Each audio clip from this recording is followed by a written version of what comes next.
Alrighty, it is 6:31 by my clock, so we'll go ahead and come to order at 6:31 here in the October meeting of the Executive Committee of the Libertarian Party of California. So let's do some roll call. Rebecca, if you would please. Sure. All right. Lauren, I am here. Pat. Yes, here too. All right, Rebecca, I am here. Chris, are you here? Or did you resign already? He's on his way in. All right. Joe, I'm here. Mary Beth, She's here. I'm here. Sorry, I was on mute. all right, great.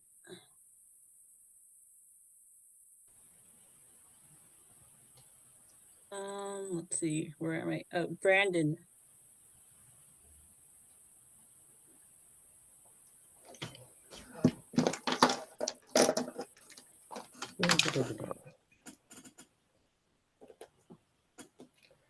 Oh, is Brandon here?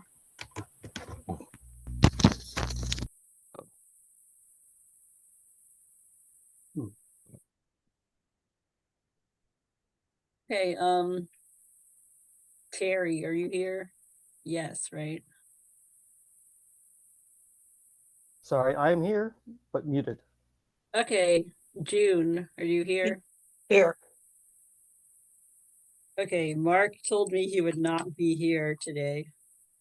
Or is he secretly here? Let me see. Mark, are you here?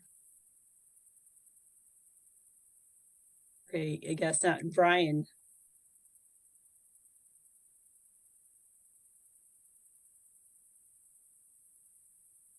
Yeah, I'm here. Okay, great. Lawrence. Yes, I'm here. Dave.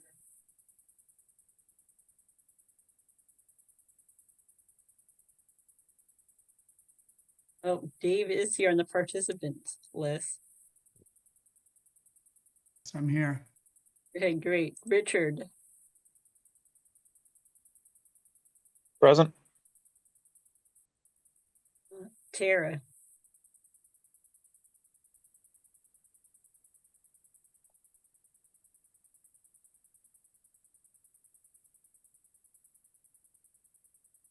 Okay, it doesn't seem that Tara Young is here. She's not on the participants list either. Francisco. Yeah, I'm here. Okay, and Paul. Here. Okay, great. Let's see. Okay, Chris is here, right? And Yep, I'm here. Brandon, are you here? I didn't hear you say here, but I see you on the participants list. I hopped in late. I am here. Okay, great.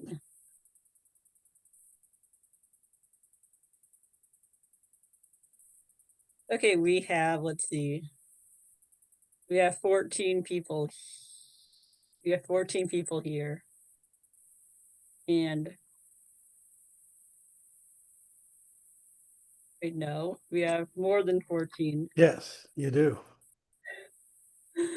Okay, no, we have 15 people here and 2 people absent. Tara and Mark aren't here.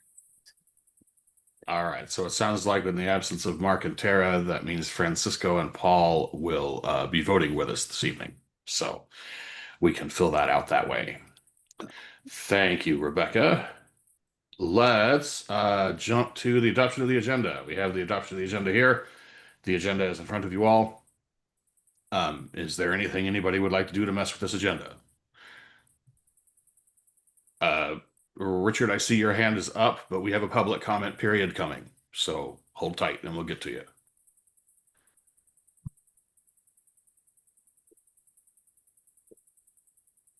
Would anyone like to do anything with the agenda? If not, we'll entertain a motion to adopt the agenda.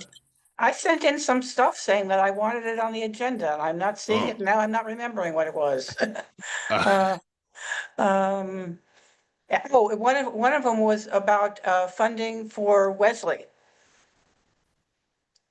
He went to send out press releases. We need an EIN subscription, which we don't currently have. And I suggested we discuss whether we want to get an EIN subscription. I sent that in to the committee, I believe, the whole committee. Well, Wesley's listed here. I'm sorry? Wesley is online. Yeah, Martin, but he's not on Wesley the, Martin. the topic is not on the agenda. Ah, okay. So am I hearing a motion to add something to the agenda, June? Yeah, a discussion of whether we need an AIN support so we can send out press releases. I suggested that we might want to at least try a trial subscription so we can give them a chance to experiment with it. See if they can start getting out press releases. Second. And a second from Paul. Okay. Is there any objection to adding that to the agenda? Okay, let's add that to the agenda. Let's stick it at the end. That's probably simplest. But so we'll add on.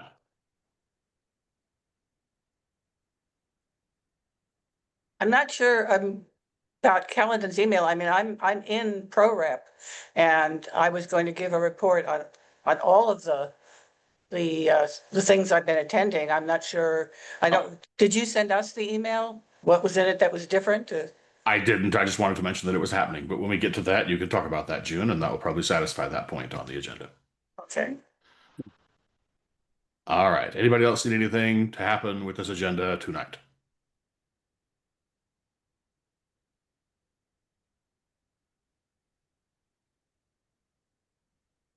All right. Well, hearing none, we'll entertain a motion to adopt the agenda then with the addition of the EIN press wire thing at the end. So moved? So All right, moved. June. Yeah. Yeah. All right, we'll call June a move and Lawrence a second since they jumped in there together. Any objection to adopting the agenda? All right, hearing none, we'll call the agenda adopted. Let's whip around the room real quick. Let everybody take a minute, tell us what you've done and what you've learned over the course of the last month. I'll go ahead and start and just sort of preview the Mapstead mailer thing. That's been a very interesting experience, bringing that over the line and getting that into motion. There was a lot of lessons learned there. I'm still compiling my thoughts there a little bit, but the town hall rallies are happening, and I think that they've had a little bit of success, but not quite the success that we were looking for. So I've learned a lot from this process, and I'm excited to see something like this happen again.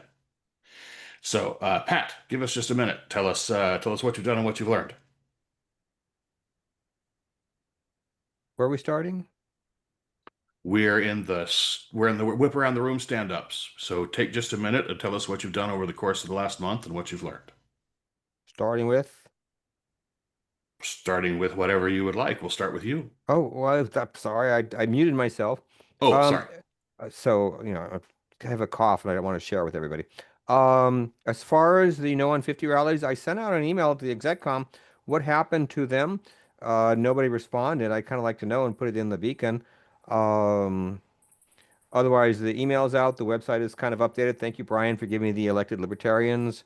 I will update that tomorrow. I really would like to know how the No on 50 rallies went. Not a word. Candidate support. I spoke to Boomer Shannon briefly on Friday. He said, on Wednesday. He said he would call me on Friday. I didn't get a call back. Is there somebody who's going to help these people? And I show 8 of them who have said they're going to run for office, from school board to somebody's running for president.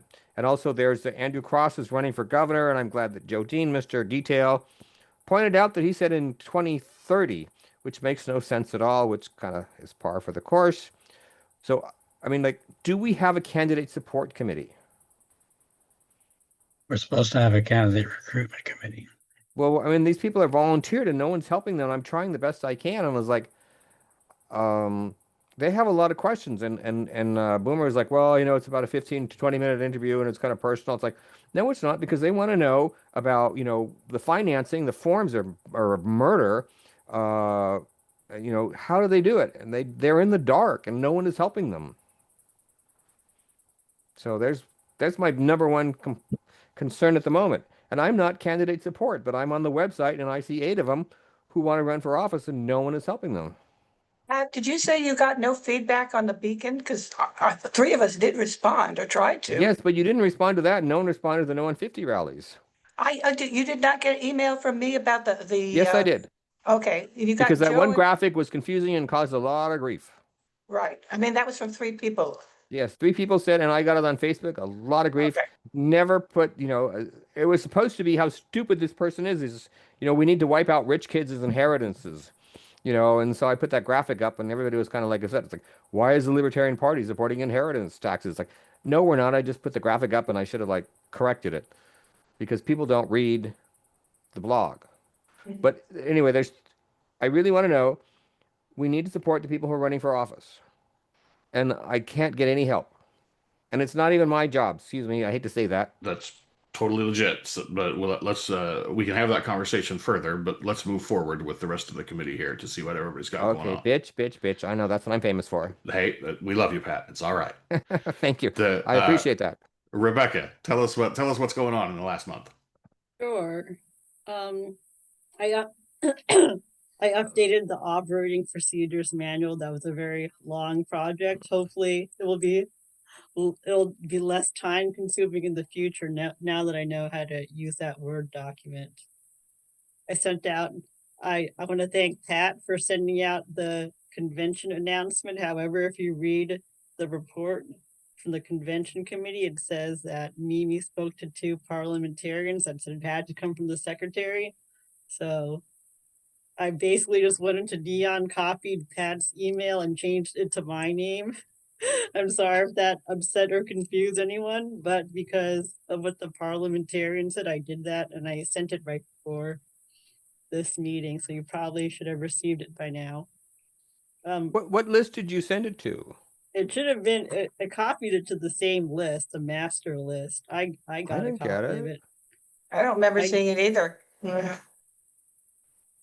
Let me check.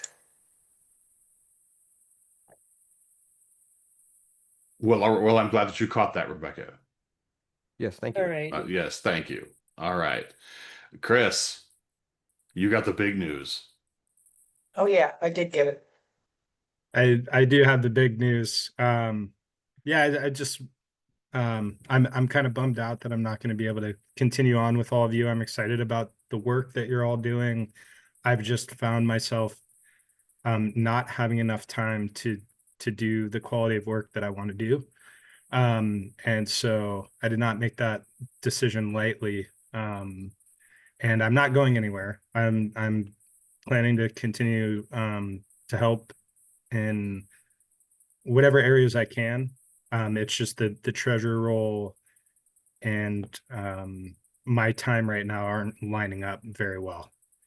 And so, yeah, I want to apologize to all of you. I feel like I'm kind of letting people down and I don't feel great about that, but like I said, I'm not going anywhere. I'm excited about the work that you're doing. I'm going to still try to make it to San Diego in November. I don't know if my schedule will allow, but part of the thing is I missed that convention meeting where we all got to meet each other. So I haven't even got to share in that camaraderie with all of you. So I won't blabber on too much other than, yeah, I'm not going anywhere. I will stay on to continue to help the new treasurer in whatever ways I can, and also continue to support all of you too.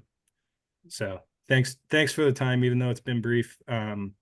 We'll catch up more soon. All right, thank you, Chris. We'll be sad to see you go, but we're glad you're sticking around as best you can. Joe, what's been going on for the last month? What have you done? What have you learned? So I've been involved in getting several committees organized. We had an organizing meeting of the bylaws committee, and I was selected as the chair of that. We've gotten several suggestions from people outside the committee, or just people sending them to us. And there's a bunch of ideas left over from last year that we probably should be looking at. So that's going to be a lot of work to do over the next month and a half, where you have to get our initial report out at the beginning of December. So we don't have much time. I also worked on organizing the the Historical Preservation Committee. I spoke by email with all the members of that committee. We decided that we can do our work basically by email. And I was selected the chair without objection for that committee. We've got a lot of things we could be working on. The previous iteration of this committee documented a lot of projects, a lot of work to be done. On Elpedia, there's a whole page that lists the projects that we were working on at that time, and I'm hoping we can revive a lot of those, including getting back to having a historical display at the state convention, which we did for many years. And I've been told by the convention committee that we will have space this year to do that again. I also participated in the organizing meeting of the Website and Information Technology Committee. I don't need to say anything more about that. Mimi has already reported on that in her written report. And I want to second Pat's plea for more people to get involved in recruiting and supporting candidates. The filing period for the primary starts in only a little more than 2 months. I know Pat has identified a few people. I wasn't really able to identify other people yet, even though I put pleas out on multiple mailing lists and multiple Facebook groups. I do want to be involved in that, but I don't want to be the only person doing that. So I hope we can find some more people to be on the candidate recruitment committee by the end of this meeting, because right now it's just the area coordinators. And I think it is important for the area coordinators to be part of that, because this is a statewide thing. We've got to get all our county organizations working on it, but it shouldn't be just the area coordinators, because they've got plenty of other things to do. Oh, fair enough. Mary Beth, what have you done and what have you learned in the last month? Still working, reaching out to the different affiliates, attended the Mendota No 150. Boomer came to speak, and it was interesting, but unfortunately, we didn't have a lot of extra people there other than the Libertarians. So in our group, so that was just this weekend, and we are working on, I don't think we're working on any candidate recruitment in our Fresno County, but that's central. So just continuing to reach out and try to find what I can do to coordinate with the different groups, and getting used to neon, because I haven't been used to that. So. Well, fair enough. And yeah, access is something that that is odd. And if you still feel like you need access to something, get with me and let's talk about that. That's for everybody, not just Mary Beth. Brandon, what have you done and what have you learned in the last month? So I've been kind of like a traveling salesman, I feel like, the past month. I've been going up to LA County and then San Diego, recruiting in a way different, through coalitions, talking to different groups, and kind of railing them in a little bit. One of those is Young Americans for Liberty. They're kind of like a college group, trying to get them signed on to the LP again, because they've been kind of back and forth, and working on a few other groups. I have been working on candidates. San Diego has a few that are wanting to run. Some have filed, and I've been helping them out a little bit. Outside of that, I haven't been too much of a support outside San Diego County, so it's kind of what I've been focusing on, and LA a little bit. I have gotten some info to go try to open up Imperial County. I might go to El Centro probably next month, and see who shows up. But it's kind of what I've been doing, is just running around being a salesman, basically. So still working on it, and yeah, still need more candidates, but we'll see how it goes. Traveling Salesman for Liberty sounds like a fine title. As titles go. It's tired. Terry, tell us where you've been at and what you've learned in the last month. Oh, in the last month, I have done not much more than try to slog through all the voluminous email that this committee generates. This is way more than I am used to.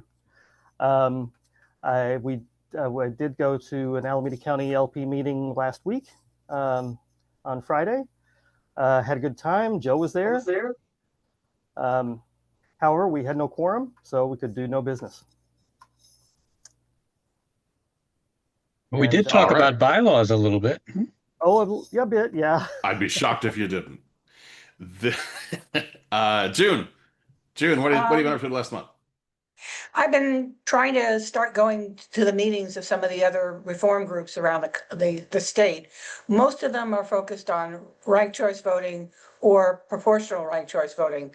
The biggest area right now is Los Angeles. There is a lot going on in Los Angeles, and I'm really not sure how much to tell whom at this point. There's other things going on in other areas, like there was a new chapter opening up in Larry's area for proportional representation chapter. And I sent it to Larry, but I don't know if it went any farther than that. And I'm in my mind trying to write an article for the Beacon that basically tells people what's out there, where to go if they want to get more involved. And I'm trying to, I kind of keep jumping between overpowering people with too much information and not making sure they get the information they need. So I'm still mentally dealing with that. But really, Los Angeles is where anyone who's interested in reform should be starting to go to council meetings and charter review committee meetings, because there's so much that can be done. I don't know that anything besides stuff like ranked choice voting will help us. The other kinds of things they're looking at are changing the number of counselors, which would change the size of the districts, and which is one reason we're looking at ranked choice voting. The other areas, there's stuff going on in San Diego. Chula Vista, there's an effort going on. I'm not really sure about any other local activities around the state at this point. Those are the two ones that are where there's actual campaigns going on that people could participate in. So I'll keep working on the article in my head and hopefully get it to Pat at some point. Any input that people have or anything you know about that I don't know about, let me know. I think I'm on most people's mailing lists. Do you want me to talk about what pro-rep at this point, or wait till later in the agenda? We've got it in the agenda for an official thing. You can talk about it then. So that's basically it. I'm trying to rebuild connections and deciding what amount of information needs to be passed to whom to make sure people get what information they need, but aren't overloaded by a lot of stuff they aren't interested in. Well, Sure. let me say, June, please don't be a perfectionist. Perfectionist is the opposite, is the enemy of I getting know, things but- done. Send it to me, even if it's not perfect. It starts Or even the just one at a idea. time. Yeah, it germinates the idea. Yeah, send them one at a time. Do a you gotta coalition start it. spotlight and do one Really, thing I and would, send it to Pat. Just I keep would going. love it, and everybody else would love it. So, thank you. Alrighty. Mark's not here. Brian, what have you been up to? What have you done? What have you learned in the last month? We're continuing to fight the emergency tax measure in our county, Measure A, sales tax. The main heavy lifting is being done by our pro bono attorney, Jason Bezos. Elizabeth Brierly from our county is been doing a lot of the coordination. I've basically just been the plaintiff and the mascot, did some more media interviews, but so I just want to acknowledge their work there. I sent out the updates for the candidates webpage. In the future, I'm going to dig into past candidates, but I think my next thing will be to go through some boxes on the Historical Preservation Committee. I inherited a bunch of LPCA materials back in 2007 from a retiring member. I want to go through that stuff, see if there's anything worthwhile in there. And then, Pat, on the topic of candidate support, I don't plan to do much more than my plan of just, alerting on unopposed seats, but I'm happy to be a Form 700 coach. been in office now for like 16 years. For like 17 or 18 years straight, I've had to file Form 700. It's very intimidating. It's scared off a couple of people I've tried to recruit who have complicated finances and they didn't want to go through it. But it's not that hard if you get coached through it. So if anyone has questions about Form 700, assets, financial disclosures, I'll be happy to talk to them. All righty. I took a note, Brian. Form 700, talk to Brian. Those forms, I'll tell you my history with FPCC and SOS, but we don't have time. I was Thank you. emotionally scarred. Thank you. Pat is emotionally scarred. We're here for you, Totally. Pat. It's all right. I have a lot of emotional scars. Lawrence, Oh, what have you done? What have you learned? a lot of things. We just had a barbecue and movie night, and got in contact with one of the guys we helped get elected to mayor of Seaside, Felix Bachnoffner, and trying to think about trying to run a campaign, trying to become mayor again. And that was kind of interesting. We have a Freedom coffee that comes out every quarter that we get people to, maybe 10 people or something at a local coffee place. And we have some interesting people there. I don't know if you know Dr. David Henderson, but he often comes because he's right down the street from from the coffee place. Another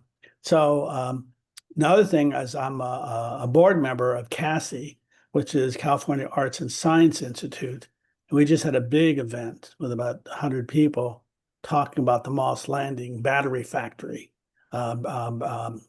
explosion, let's put it that way. And there's some very interesting things coming down from that. That thing exploded and put a lot of toxic material all around the farmland of Moss Landing, and good God.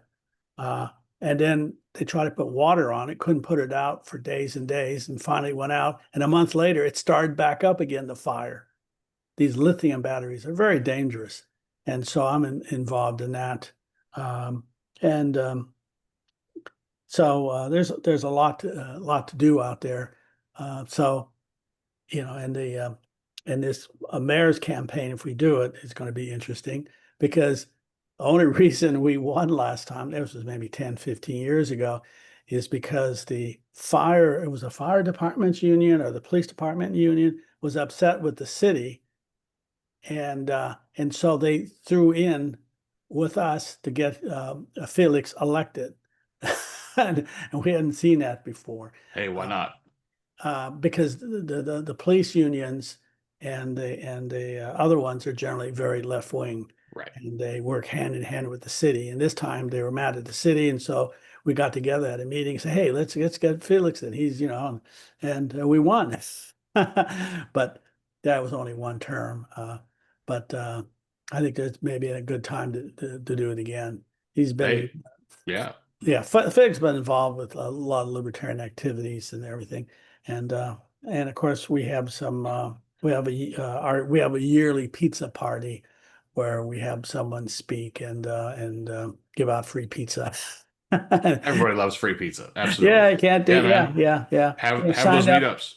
It's a way to sign up people, Have those meetups. Meetups matter. Absolutely. Well, the Freedom coffees are good. They go back to the COVID-19, when sometimes but you couldn't meet anywhere, so we go to a coffee shop. And there was a couple of times where you could buy the coffee, but you couldn't come inside, and it was kind of raining a little bit outside, but we still still had the meeting. So yeah, it goes back to that. I think we had 4 years, something like that. And it's people really like that. Of course, it's about 11 a.m. A lot of people, if they're working, might not be able to do it.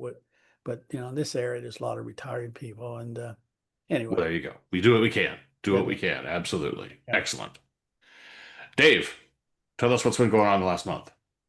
In the data area, 4 things. So I did the list pulls using L2 for the 9 affected districts for the gerrymandering No on 50 effort.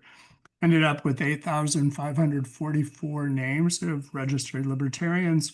And then we padded it to 10,000 with Butte City people that didn't vote 75% of the time. That was one of the other criteria. So have a pretty good list there. I ended up taking a look at the L2 fields in Haystack, especially the social and the economic issues, and correlated that with age. And one of the very interesting insights is how much the younger people are not with us on the economic issues at all, but are with us on social issues. And the older people are not with us on the social issues from a libertarian perspective, but they are with us on the economic issues. So that was very interesting insight. I put that together and mailed it out. So if you didn't look at that deck, you might want to take a look at it. I know Brandon and June took a look. The other effort, which hasn't concluded, was to help the Santa Clara group, Silicon Valley taxpayers, on Measure A. Elizabeth Brierly wanted 20,000 names, but they haven't pulled the campaign together. And I'm a little bit worried that the days are going by. And so if they do get something out, it may be a little bit too late. I did one other piece of work just to take a look at the age bands, 10-year age bands for California Democrats, Republicans, nonpartisan Greens, and Libertarians. And there's a short write-up on that. Our sweet spot seems to be people that are in the youngest three bands. We have a higher percentage of registered libertarians. The Republicans pretty much directly correlate with age. So the older you are, the more likely you're a Republican. Democrats have uniform distribution across all the different groups. So you might be interested in that. Did have one meeting of the membership committee, just three of us pulled together a brainstorming session. I wrote that up and distributed that too. So there are a bunch of good ideas in there for campaigns once we get up and running. All righty. Richard. So up here in Humboldt County, we were able to get the executive committee an invite to the politics department's career and politics night at Cal Poly Humboldt. So that's going to be coming up next month, which is exciting. Gives us an opportunity to rub shoulders with all the people from the different parties and give students an opportunity to talk to people who currently have positions in all the different political parties. As far as the No on 50 event in Oroville, we had about 24 people that showed up to the event across the 3 hours. Unfortunately, none of them had actually received the mailer. It was just people who walked in off the street who we called in to join us and to talk about their position on No on 50. We also had the vice mayor of Oroville come and give us a copy of the city of Oroville's resolution, where it was voted on almost unanimously. They had one nay vote to be opposed to the Proposition 50. So in the future, I think it'd be good. We had the timeline that we had, but if we were going to do an event with mailers, to get them out sooner would be preferable. But there's nothing we could do about that this time.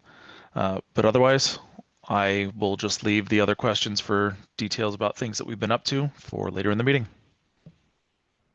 Excellent. Thank you. Tara's not here. Francisco, what have you done? What have you learned in the last month?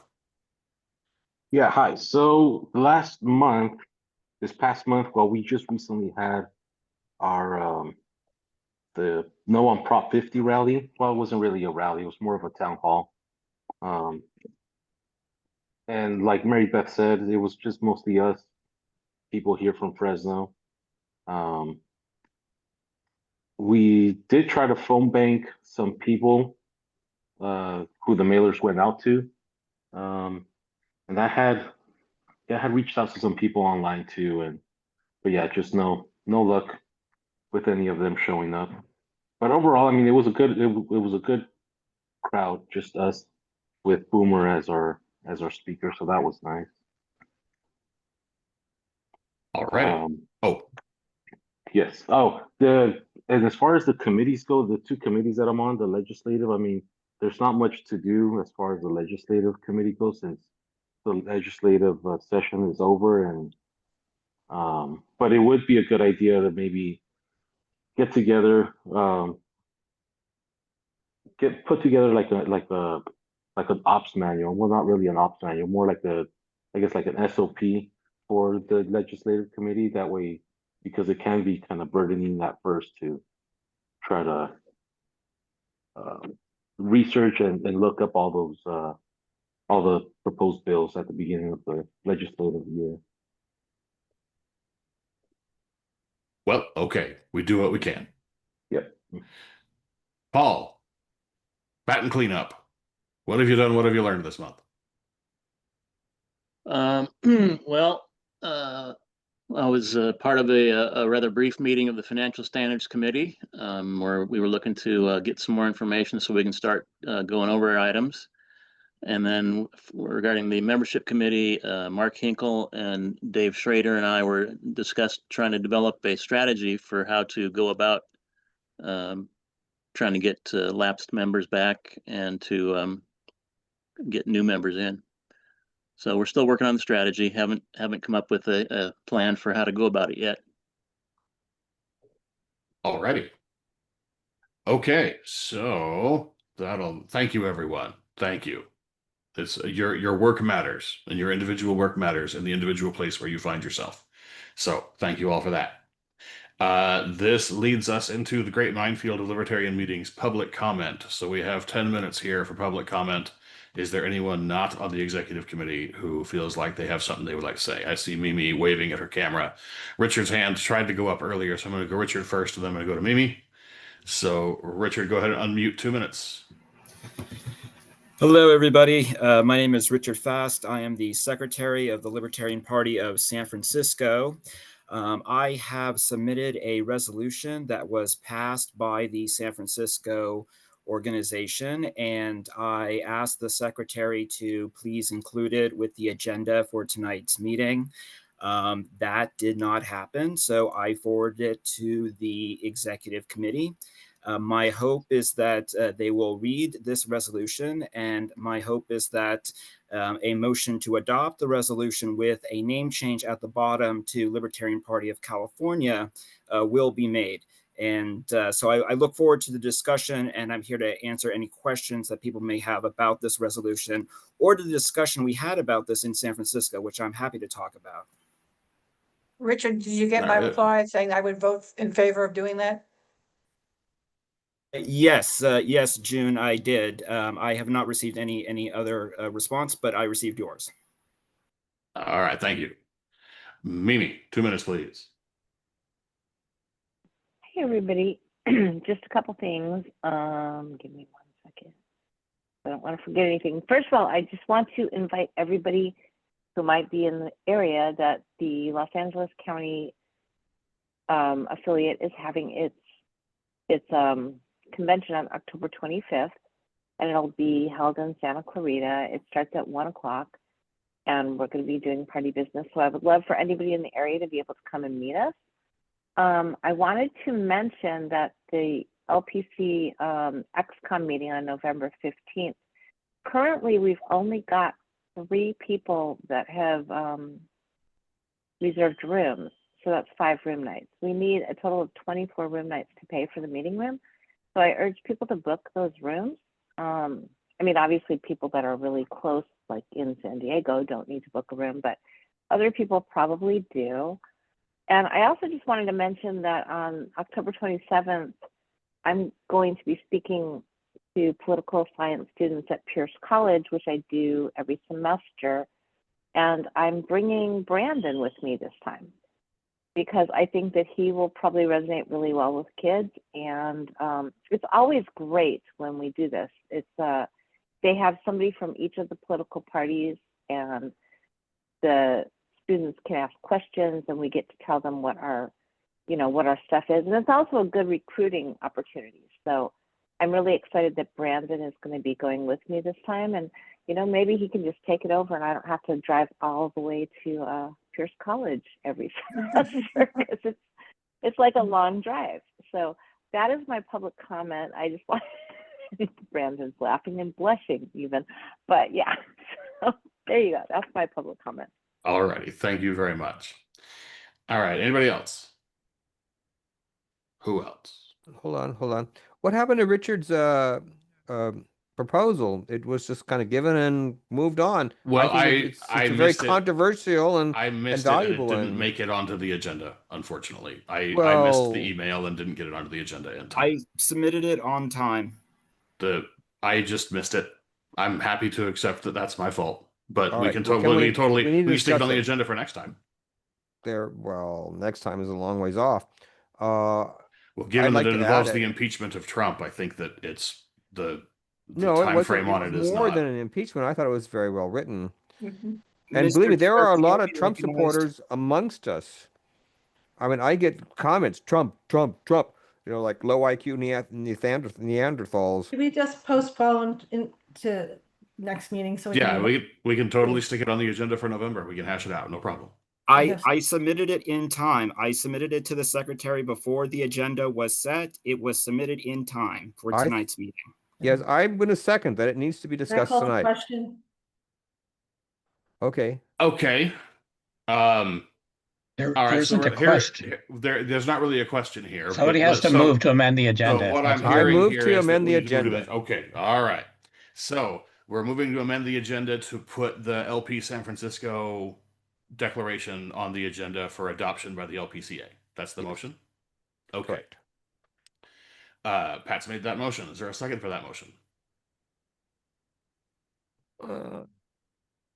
Okay. There is not a second for that motion. We're a democracy. Okay. June, All right. June, are you with I'll us? second.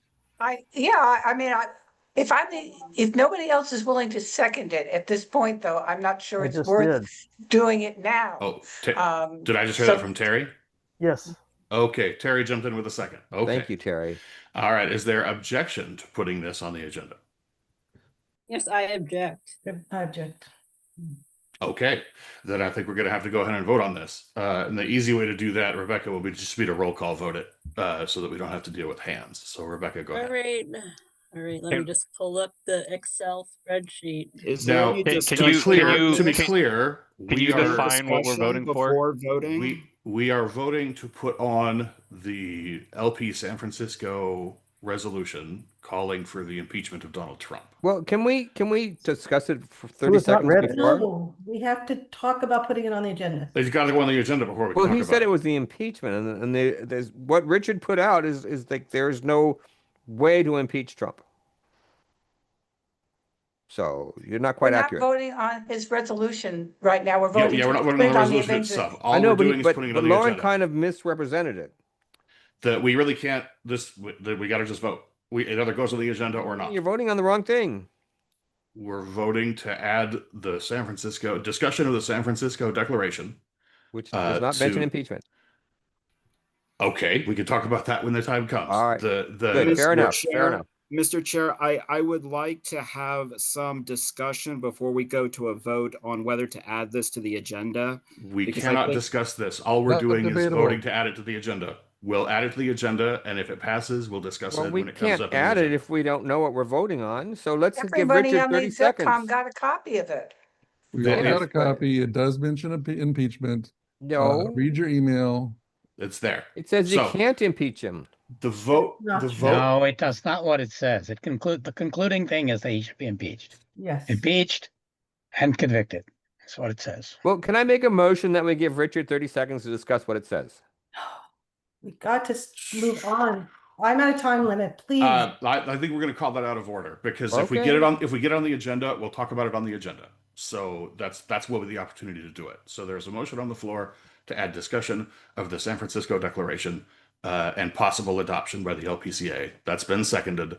Rebecca, will you please call votes for this? Just a note. Mimi noted on the chat that it requires a 2/3 vote. I believe that's true. Yes. Oh, yeeks. Okay, Lord, you want to go first or should I vote to break the tie. Okay, Pat. I vote yes. Okay, me, Rebecca, I vote no. Chris I vote yes. and Joe. Yes. Mary Beth. No. Brandon. Yes to discuss it. Terry. Yes. June. Yes.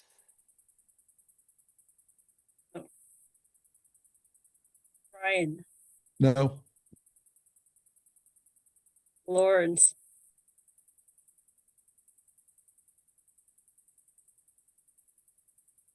Lauren Samuels, are you still there?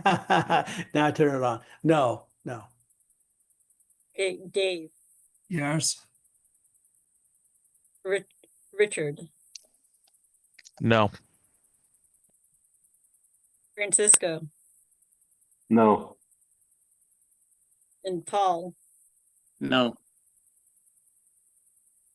All right, it is a tie actually. So there's no real reason for a tiebreaker because it's a.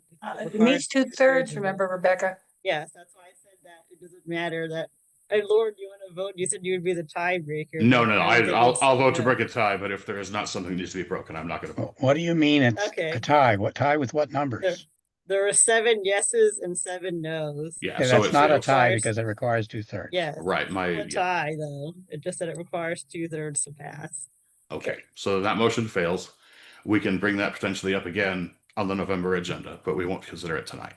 Please consider it to be on the agenda. We wouldn't have gone through this whole process if it had gotten on the agenda for this meeting. We wasted a lot of time because it wasn't included in the agenda when it should have been. I'll stick So- it on the agenda for November. Dude, I don't know the exact rules, but just because someone emails us something does not mean we have to put it on the agenda. No, Lord I- gets to decide what's on the agenda. When I want something on the agenda, I send email to Lauren and the execom, and I presume that those requests are going to be honored. If they're not, I don't understand why not. And we attempt to get them all in, but Terry's already mentioned a substantial volume of email. Every once in a while, we're going to miss something. I'll go ahead and get this on the agenda for the November meeting. Alrighty. So let's move forward to approving the September committee meeting, executive committee minutes. Those minutes all went out by email. Everyone got them. I'll entertain a motion to approve those minutes, barring amendment. Second. Well, I haven't made the motion. I'm calling for the motion. Oh. I get tired of doing this. I'll move to do it. All right, June moves that we approve the Guys, minutes. some people have got to start, moving these things. Terry, should we retroactively do your second? Yes, second. All right, Terry seconds that. Is there an objection to approving the September minutes? All righty, we'll call the September minutes approved. All right, I have a spot here for the Mapstead mailer report. I'm still pulling my thoughts together on the Mapstead mailer and how that's all gone. Principally my thoughts are focusing simply on time. The time frame of how it came together wound up getting truncated in a way that I was not expecting, and that caused some issues to all stack up behind it. But I'll have a more complete report there in November, as there are still 2 of those town halls yet to go. Riverside and San Diego are still doing theirs. Butte and Fresno did theirs this last week. So I'll have a full report on that in November. Committee reports as needed. Is there anything we need to hear from any specific committee? We've already talked about the convention notification went out. Good. That's great. Is there anything else that we need to talk about regarding the work of any particular committee? Is this the time to talk about whether we were going to combine the membership and recruitment? No, Or we is have we have that down below in the OPM changes. Yeah. Mimi, is your hand up for conventioning? It's for the report Oh, okay. in What do you got? general. So I sent 3 reports today. I just thought that I would, go there and say, is there any questions on any of the reports? And on one of the reports, I did have a suggestion. So I wanted to talk about that. So I did website, website and financial standards and what was the other one? Well, the other one, but Convention. for the website, thank you, convention. So the convention committee thing, the main thing has been done, but on the financial standards, or I'm sorry, on the my brain is just, I'm sorry, it's been a long day. On the website committee, at the last meeting, you guys voted to have it be a 7-person committee, and right now we have 6 people. And so I just wanted to kind of point out that when you get to committee vacancies, we have 1 vacancy for that committee, and Wesley Martin has volunteered to be on that committee, which I think would be a good match for it because he's social media committee, or excuse me, communications. So I just wanted to throw that out there. But if there's any questions on my written reports, I'd be happy to answer them.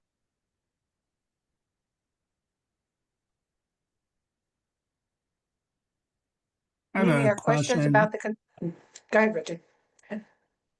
Yeah, Dave. I'll admit I didn't have time to read it before the meeting. But was there something in the IT stuff that would give us the data that we would need to compare in November to TJ's pitch for Nation Builder? Like, I don't know any of the details of the expense, upfront expense Well, per. okay, so I can answer that.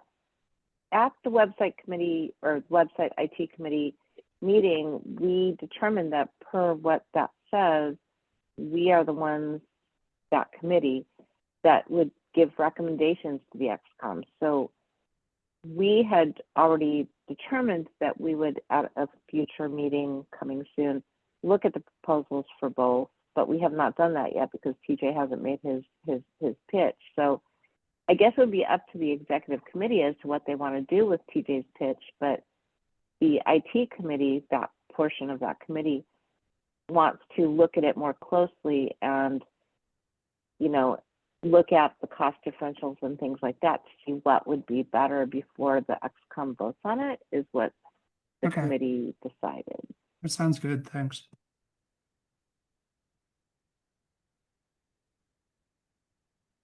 Okay, so Mimi, did you say that you want to see Wesley Martin added to the website and IT committee? Is that what you said?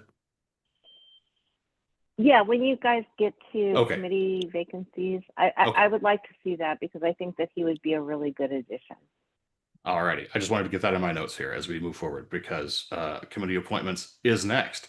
So if there are not any other committee reports, then we can move forward. Is there any other committee reports that people want to talk about here at this time?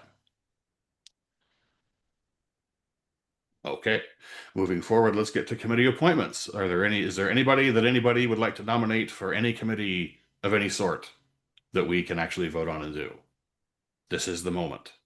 I will go ahead and nominate Wesley Martin to join the website and IT committee. Can I get a second for that? A second. Is that a second from Lawrence? Okay. Yes.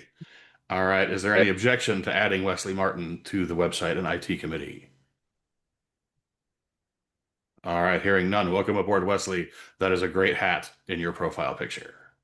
All right. Is there anybody else that wants to nominate anybody for a committee appointment? Well, can I ask about a candidate support? I mean, you're the only one, Lauren, on that committee, and it's pretty lonely up there. It's pretty lonely. And it's the most important committee I think that they have besides membership. And so what can we do to flush that out and get some help? That's a really good question. I don't know that I have an easy answer for that for the purposes of this meeting here. But that is definitely something that needs to have some thought given to it. Okay, so we can put that out there that we need people to help. Yeah, absolutely. Yeah. All right, so I will put it out there. Yeah, it's probably worth adding it to the beacon. Yeah, we have committee appointments. If you want to help with candidates, let us know. Candidate support. Yep, Okay. Yep. Absolutely. I think that's Good a great enough. idea. That's all right. Thank you. All righty. well, Would anybody else? So I made a list of all the committees. I don't know if anybody saw it. I sent it out about half hour before the meeting, and how many vacancies there are, or only a few of them are technically vacancies because a lot of the committees say it can have up to something or other. And some of them, are mostly full and their work isn't, whether they have 4 people or 5 people probably doesn't matter.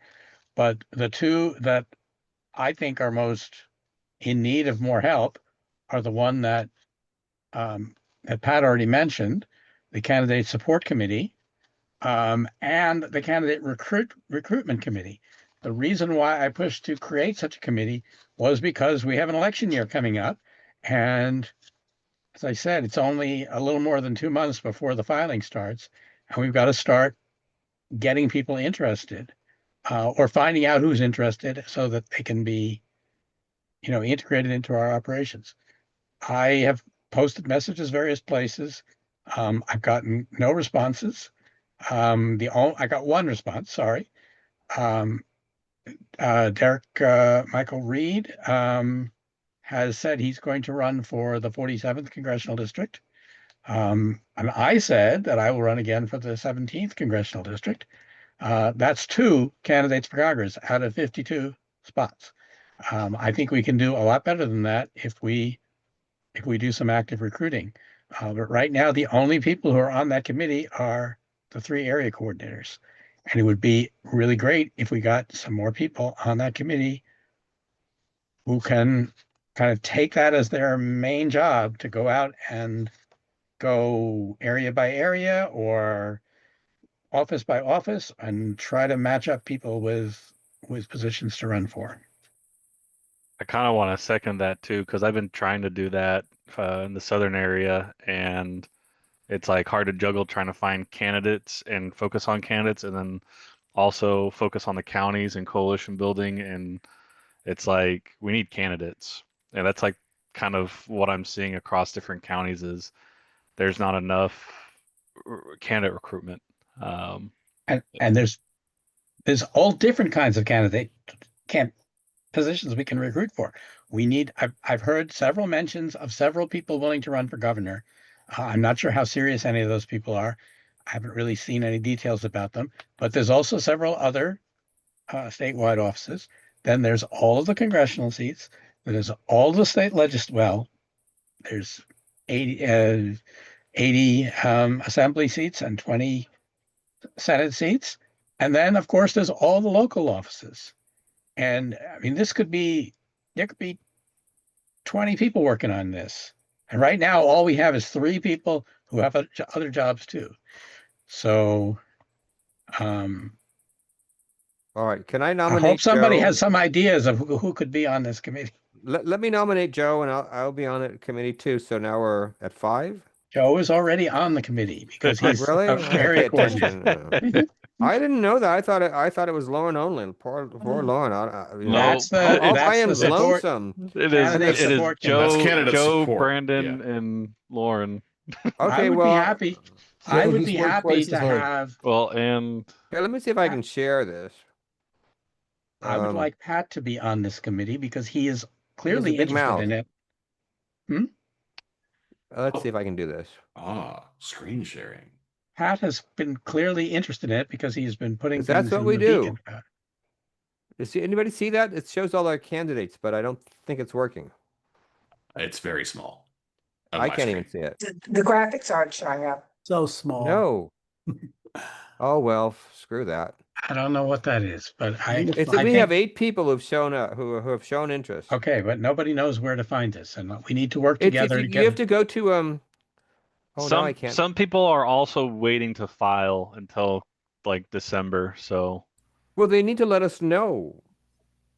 And I've been approached by people who are afraid because the financial reports scare the hell out of you. And I've told you I've been emotionally scarred by my $10,000 fine. So it's. I but would Brian like to move is going to appoint explain Pat, Form 700. Pat Wright to this committee. Which committee? Really? The candidate recruitment committee. I He's second already that. doing. I second All right, that. we got a motion from Joe and a second from Brandon to appoint Pat Wright to the candidate. And I'm going to put you all to work. Is there an We're gonna get objection? this I'm already done. working, Pat. Is there an objection? Not enough, Brandon. Pat is clearly passionate about joining this It committee. sounds like he's not only willing to be on it, he's also willing to be chair of it. Oh my God. Oh well, I'll let you guys decide that. No good deed But goes it sounds like we unpunished. have like we have somebody. Okay. For now, we're just appointing. Is there an objection to appointing Pat to the candidate recruiting committee? I'm honored and terrified. That sounds very libertarian. Good. I've got a question about what the committee is doing. Well, first of all, hearing no objection, Pat, Okay. welcome to the candidate recruiting Thank committee. you. Thank you. All right. We all have to listen to my horror story though. We are in like committee appointments here. Right. So let's put try and the keep horror this story on the next agenda. Let's keep this germane to committee appointments, please. Okay. All of these people are going to face financial and paperwork hurdles. Are we warning them about that when we Yes. recruit them? And are we promising to help them with either of those? Yes and yes. But I'm not promising results. I will help them raise the money. And I think I think they're libertarian. People will give their money before they give their time. That's the number one That's thing I true. learned in 30 years of volunteer work. Mhm. Money is easy, time is difficult. Is there anybody else on the executive committee who's interested in working on this? I know everybody else has other things to work on too, but is there anybody else who has specific interest in us increasing the number of candidates? I will volunteer. Who was Cool. that? All right, Terry. make it a little That's note Terry Floyd. here. Okay. Terry Floyd. Okay. Expect an email tomorrow. All right. As Terry is just volunteering directly, I don't know that we really even need a motion to do that. Is there an objection to Terry joining that committee? No. All right. Welcome aboard, And Terry. I know where to find him. Thank you. Yes. Okay. So we're That's now up to right. 5 Pat members of knows where that to find committee. you. That's much better. That's a big improvement. We can add more people later, but remember the filing period starts not too long from now. Mary, For the primary. After that, there will of course be lots of opportunities for local offices. Mary Beth had a good question in the chat. I mean, are we vetting these people we're recruiting? That is Or a we're very just running that is a very good campaigns? question. That is a very good question, but that is a question for the committee itself to take up when they have a meeting. That's not That is a something for very us here tonight. awkward question because I have some opinions, but I can't share them. Right. So let's keep this germane to committee appointments. Are there any further committee appointments we want to make tonight? All right, let's go ahead and move forward then. Let's talk about the treasurer election. Chris Minnelletti is leaving us. We will refrain from snarky comments about that, and we will wish him well in the pursuits that he is dealing with and the busyness of his life. Thank you, Chris. But that means that we then need to open nominations for treasurer going forward. So is there a nomination to replace Chris as treasurer? I Well, nominate. I'd Oh, like to open nominations rather than just nominating a particular person. Oh, sorry. Did I not do that clearly? Oh, we're just open I'm moving to open nominations for treasurer. Oh, we're moving over. Okay, fair. But okay. I think the nominations are open. So, Chris, you have your hand up. Yeah, I just want to point out that that I would make my resignation effective now, assuming that there is someone that is about to replace me. Just to dot my I's and cross my T's. Yeah. All right, fair enough. All right. So, with nominations open for the new treasurer position, is there a nomination for treasurer? I'd nominate Mimi Robson. All right. Second. Brandon nominated Mimi. Was that Paul or June? I think I got there first. I think Paul did. All right. We You have a can second take from it, Paul. June. The Mimi, you're here. Do you accept that nomination? I do. Okay. All right. Then is there any other nominations for treasurer? All righty. This might happen real fast. Is there an objection to appointing Mimi Robson as the treasurer? Well, all right. Welcome aboard, Treasurer Mimi Robson. You asked for it. All right. I did. So, that being the case, we'll move on to we have an election to do for our LNC Region 4 representative alternate. This is not the rep. Meredith is still our rep, but our alternate resigned, and so we need to fill that spot as well. So let's go ahead and declare nominations for that open. Is there a nomination? 1 moment. Yes. 1 moment. Point of information. Okay. Chris has resigned. I was just appointed. That means I am now the treasurer, correct? That makes sense to me. So it should be noted in the minutes that I was elected treasurer at 7:34, and I'm fair now enough. a voting member.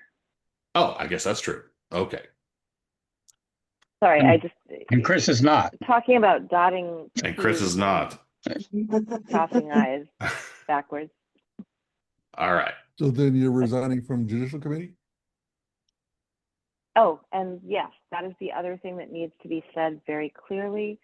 At this moment, I have resigned from 2 committees, which is the Judicial Committee. I've already talked to others on the committee that they will need to fill that vacancy, and I'm also resigning from the Financial Standards Committee. because the treasurer can't be a member of the Financial Standards Committee, obviously. So that means that there is now a vacancy that needs to be filled by this committee for the Financial Standards Committee, and a vacancy in the Judicial Committee that needs to be filled by the Judicial Committee. Fair enough. Rebecca, you got all that for minutes purposes? Yes. All right, excellent. Thank you. All right, so we are now in nominations for LNC Region 4 Representative Alternate. So let's do nominations for that. Mary Beth, you have your hand up. Yes, I would like to nominate Barbara Engelhardt for LNC Region 4 alternate. She cannot be here tonight because she continually runs a therapy support, facilitates a therapy group every week. But I wanted to, run down a little speech that I wrote for her, if that's okay, or would that be later? All right, let's come around. Let's come around on that. That's fine. Are there any other nominations? I'd like to nominate Mimi because she's been the one supplying all of us back here in California with most of the information about the LNCs as long as I've been on this committee. I don't know anything about what Barbara has been doing, but I haven't heard from her. I've heard from Mimi. Second. And a second from Joe. Okay. We did a second for the treasurer. Do we need to do seconds for these, or is it just nominations? Not really. Nominations. Yeah, that's what. No. Yeah, nominations No. don't need a second. Okay, all right. All right. So we have a nomination for Barbara Engelhardt and a nomination for Mimi Robson. What other nominations? All right. Hearing no nominations, hearing no further nominations, then let's go to a vote. I think that we are just going to need to roll call this and just state the name of who you want. That seems like the simplest way to do that. Did somebody who nominated Barbara Engelhardt say No. that she She wanted to wanted make to a give speech, yeah. You're a absolutely pitch? right, Joe. You're absolutely And right, Joe. does Thank Mimi you. want to give a pitch? All right, let's deal with that. So, Mary Beth, go ahead and do what you were going to do for Barbara, and then Mimi will give you a few minutes. Well, I wanted to nominate Barbara after, she was willing to step up. She had done an excellent job during a delayed convention, stepping up, dealing with the problems of getting started as convention chair. She had quality results, had clear communication because I was on the XCOM. She fulfilled more than the expectations that were put in front of her. She took what I would say is a sour situation and made $13,000 of lemonade. She had excellent speakers. Obviously, with her connections, she was able to give us a very discounted rate. So with all that, at the 11th hour, she showed that she could work within the party, and she goes way back. She's been involved in the party probably more than any of us since the 1980s. She served as chair of county. She's run for Senate. She's done all that. I think she's done it quietly. She doesn't try to take over. She doesn't try to be so powerful that she has to be in everything. So the fact that you don't hear from her doesn't mean she can't do a great job. She's a psychotherapist, a doctorate. I think that would be very well served on the LNC as it is today, which is very dysfunctional. I think she gets along and can speak to both sides. She doesn't want to win. She wants to make peace. And I think we really need that in the LNC today. And instead of playing on like who we know, I think we should give her a chance. She's stepped up and she's been in the party and continued to be involved in many different ways without trying to be in power all the time. And so I'll say that she's a liberty-minded woman. She doesn't step down when she doesn't get her way. She appreciates other sides, and she just wants people to be considerate. So I really believe that she would be the best served, at least until we can get to the convention in 2026. She's calm and conscientious, and I really appreciate her as a person, getting to know her in her views. And she sees all sides, and I think you guys know her from way back. So I'll leave it at that. Alrighty. It is worth noting that this appointment would be until February, which is when we would have the Oh, next only regular till- election. Okay, Yeah. so obviously till February, okay. Yeah, of course. Yeah, yeah. I'm just pointing that out to everybody. All right, Mimi.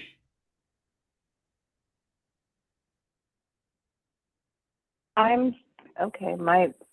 I am willing to serve. That is it. I have nothing more to say. Can't hear you, Mimi. Can you hear me now? Yes. Okay, because I was unmuted, I swear. All I have to say is that I'm willing to serve. Okay. And be All right. true. Then let's go ahead and vote. Rebecca, go ahead and call the roll. And real quick, Sure. this is just until February. The representative alternate here goes till February. The next regular election of the alt is in February, so we'll elect regularly at convention there. So this is to fill the rest of the term. All right, everybody understand what we're voting on? And in February, we will be electing both the main Yes. representative and the alternate. Yes, I believe that's true. Yes. All righty, Rebecca, please. Okay, I will skip Lauren. So Pat, I'll vote for Barbara, but I love them both. hey, me, Rebecca, I will vote for Mimi. Okay, Mimi. I'm going to pass, so come back to me. Okay. Joe. Mimi, Hey, Mary Beth. Barbara. Brandon. I'm gonna go with Barbara. Terry. Barbara. June. Mimi. Brian. Mimi. Lawrence. Mimi. Dave. Mimi. Hey, Richard. Barbara.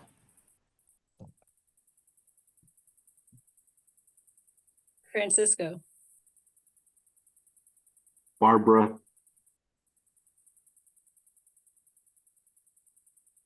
Paul. Mimi. Okay, Mimi, do you want to vote? Or do you want me to ask What is the Lauren? vote? Let's see. What is the vote right now? All right, let me count.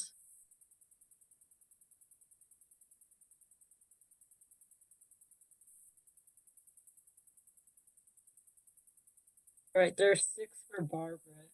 1, and 7 for Mimi. I'm sorry, what was that? There's 6 couldn't for quite hear you. Barbara and 7 for Mimi, and you and Lauren have not voted. Okay, I'm not going to vote. Oh. Right. In that case, there is no tie, so I won't vote either.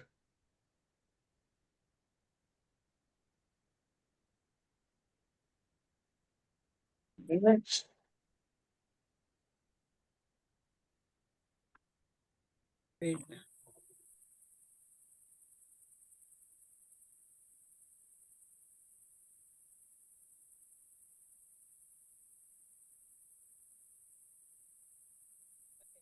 Mimi got 7 and Barbara got 6, and there's 2 no votes.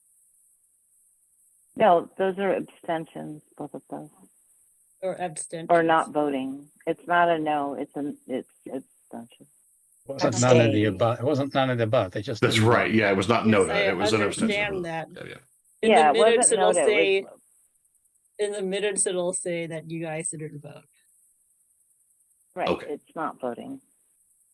Well, all right. In that case, then it looks like the majority goes to Mimi. So Mimi gets both of those jobs, carving herself off a great big slice of pie until February. Yay me. So that being so, let's move ahead then to the NDA section. We have talked about a little bit NDAs. Dave has been very keen on getting NDAs out. He's concerned about data, and I think that's reasonable. I found the NDA that went out last time NDAs went out, and it does appear to be kind of generic. And it looks like there's some concern about signing that and doing that from some quarters. I think that what we need to do is probably workshop some specific NDA language and figure out what the present rules are about data sharing so that we understand them all. Maybe those could even be reiterated in the NDA itself. And then we could probably do physical copies and I'll sign them all in November. Does that sound reasonable to people? Yes. Yeah, as long as we discuss the contents first. Of course. We should- suspect that drafts will go out via email for comment and that kind of thing. And we So, also need to discuss to whom it applies. right. Because if you read it strictly, it looks like every time any of us, say, as an area coordinator, wants to try to get somebody involved, like I have a county where there's one person willing to be the chair pro tem and there are two other members, central committee members. If I give that chair pro tem the name and address of those two other people, I'm supposed to get him to sign an NDA. I think we have to not get carried away with this. That's a fair point. Okay. I also believe that if you read the bylaws, I don't think we can put any kind of enforcement on the counties. The counties have the right under the bylaws, and it's in a separate section that talks about sharing with other organizations, have the right under the bylaws to the data about their own members. And I think that people have been assuming that this applies to the counties. I don't think the bylaws allow that. So the whole thing needs to be reviewed.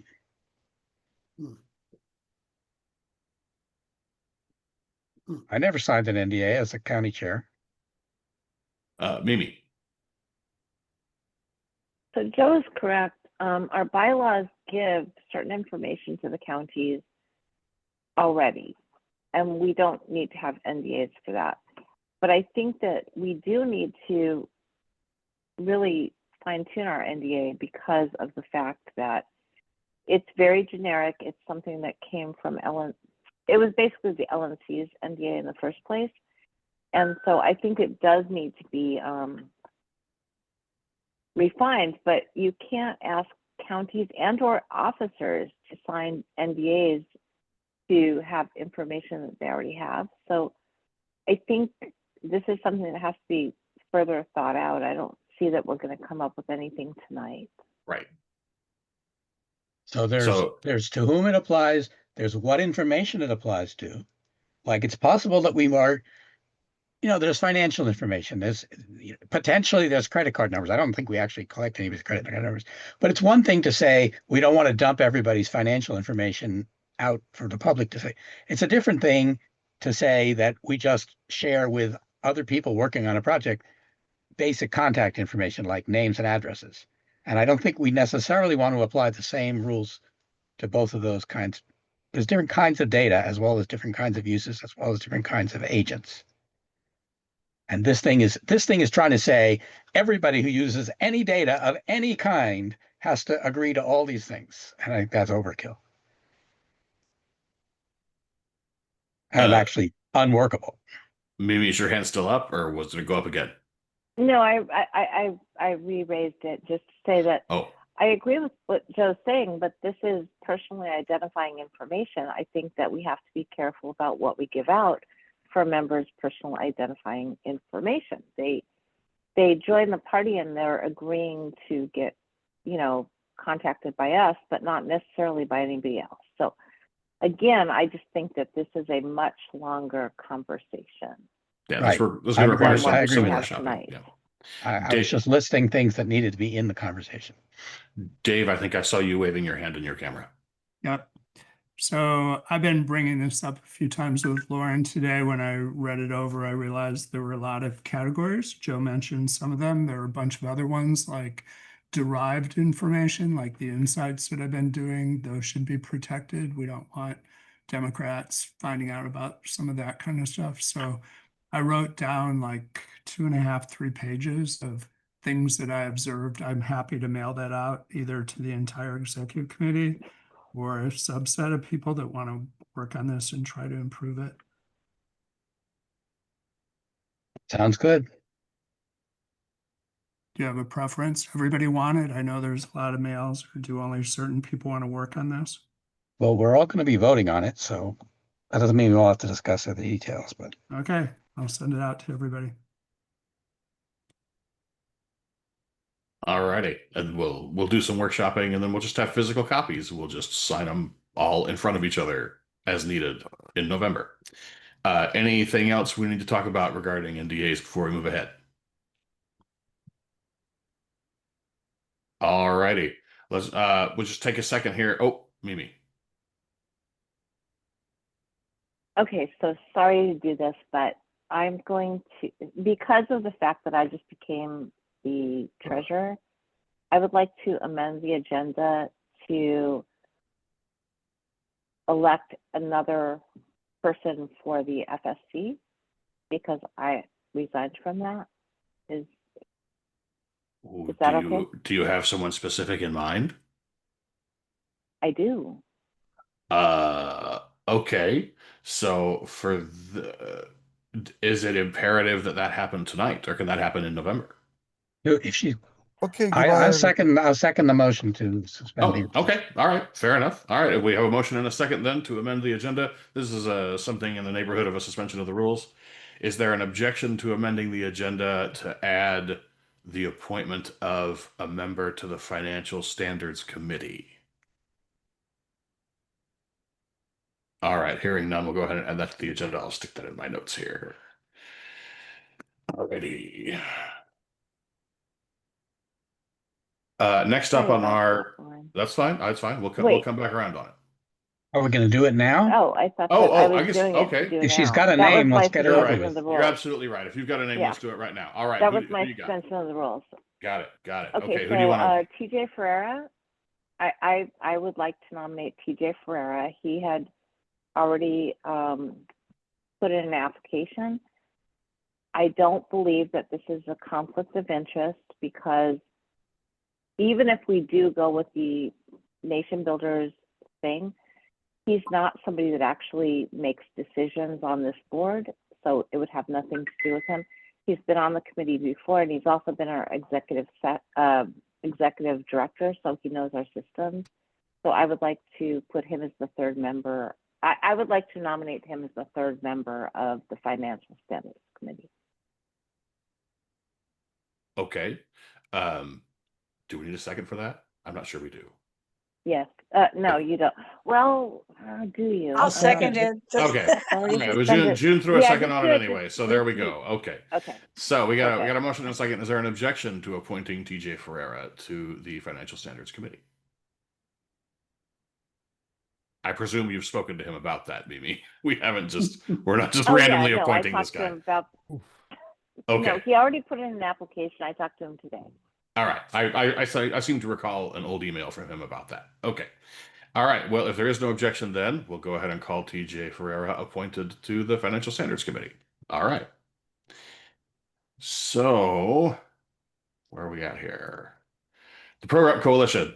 I just wanted to mention that the Pro Rep Coalition existed if anybody wanted to liaise with them or be our representative to it. But June, it sounds like you're already with them. So Well, go I ahead and told take you that I 5 can- minutes and tell us what's going on. I told you that I consider my job as the special project area is to maintain relations with all of the election reform groups in the state, and I'm And that's trying to build fantastic. that. So Good. I did attend, I've been in contact with Caledon, and I'm just for point of information, they are taking a neutral position on Prop 50. So it doesn't matter. And they are specifically focusing on the proportional form of ranked choice voting, whereas Cal RCV is looking at both sides of it. And they also will consider other forms of representation. Unfortunately, there's not many that work in California because of our nonpartisan elections below the state level, except the kind we're used to. They're a good group to be in touch with. People specifically interested in proportional representation might want to become members themselves. So that's really all it's.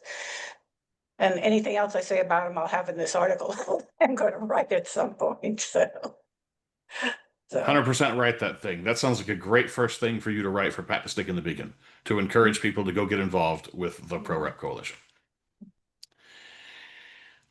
Alrighty. So, all right, let's talk about OPM changes. So, our first OPM change on the docket is to eliminate the Strategic Planning Committee. I'm not sure who proposed this. I just have it on the agenda. I don't remember, but I'm in favor of it. I think it's the job of this entire committee to do the strategic planning. I don't think it's something we should delegate to a subcommittee. So therefore, we don't need the committee. I think that the planning should be something that comes out of this committee, not a subcommittee.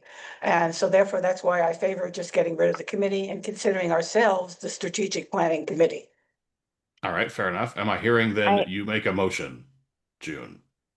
I'll move it just to keep the discussion running. Okay. To eliminate the committee I'll and second it. treat the executive committee as as the party responsible for strategic planning. All right. So and and I'm hearing a second from Mimi. That's what I'm hearing. I have a second, except for I have a question. She seems to be putting another caveat on that, which is that she wants to add that the executive committee does this. I don't think that's the motion. The motion is just to get rid of that committee, and if we do, that would be the executive committee. So I want to make sure what I'm seconding. That's correct. What you'd be doing, June, is we'd just be striking the strategic planning committee from the OPM. That's fine. I just want the members of the committee, the rest of the members of the execcom to understand that the reason I'm doing this is because I think we are all responsible for strategic planning. Right. So that's fine. Those jobs and objectives cool. would naturally devolve to the rest of us on the EC. Yes. Yeah, okay, All right. cool. Then I absolutely second that motion. Okay. Mary Beth, do you have a question?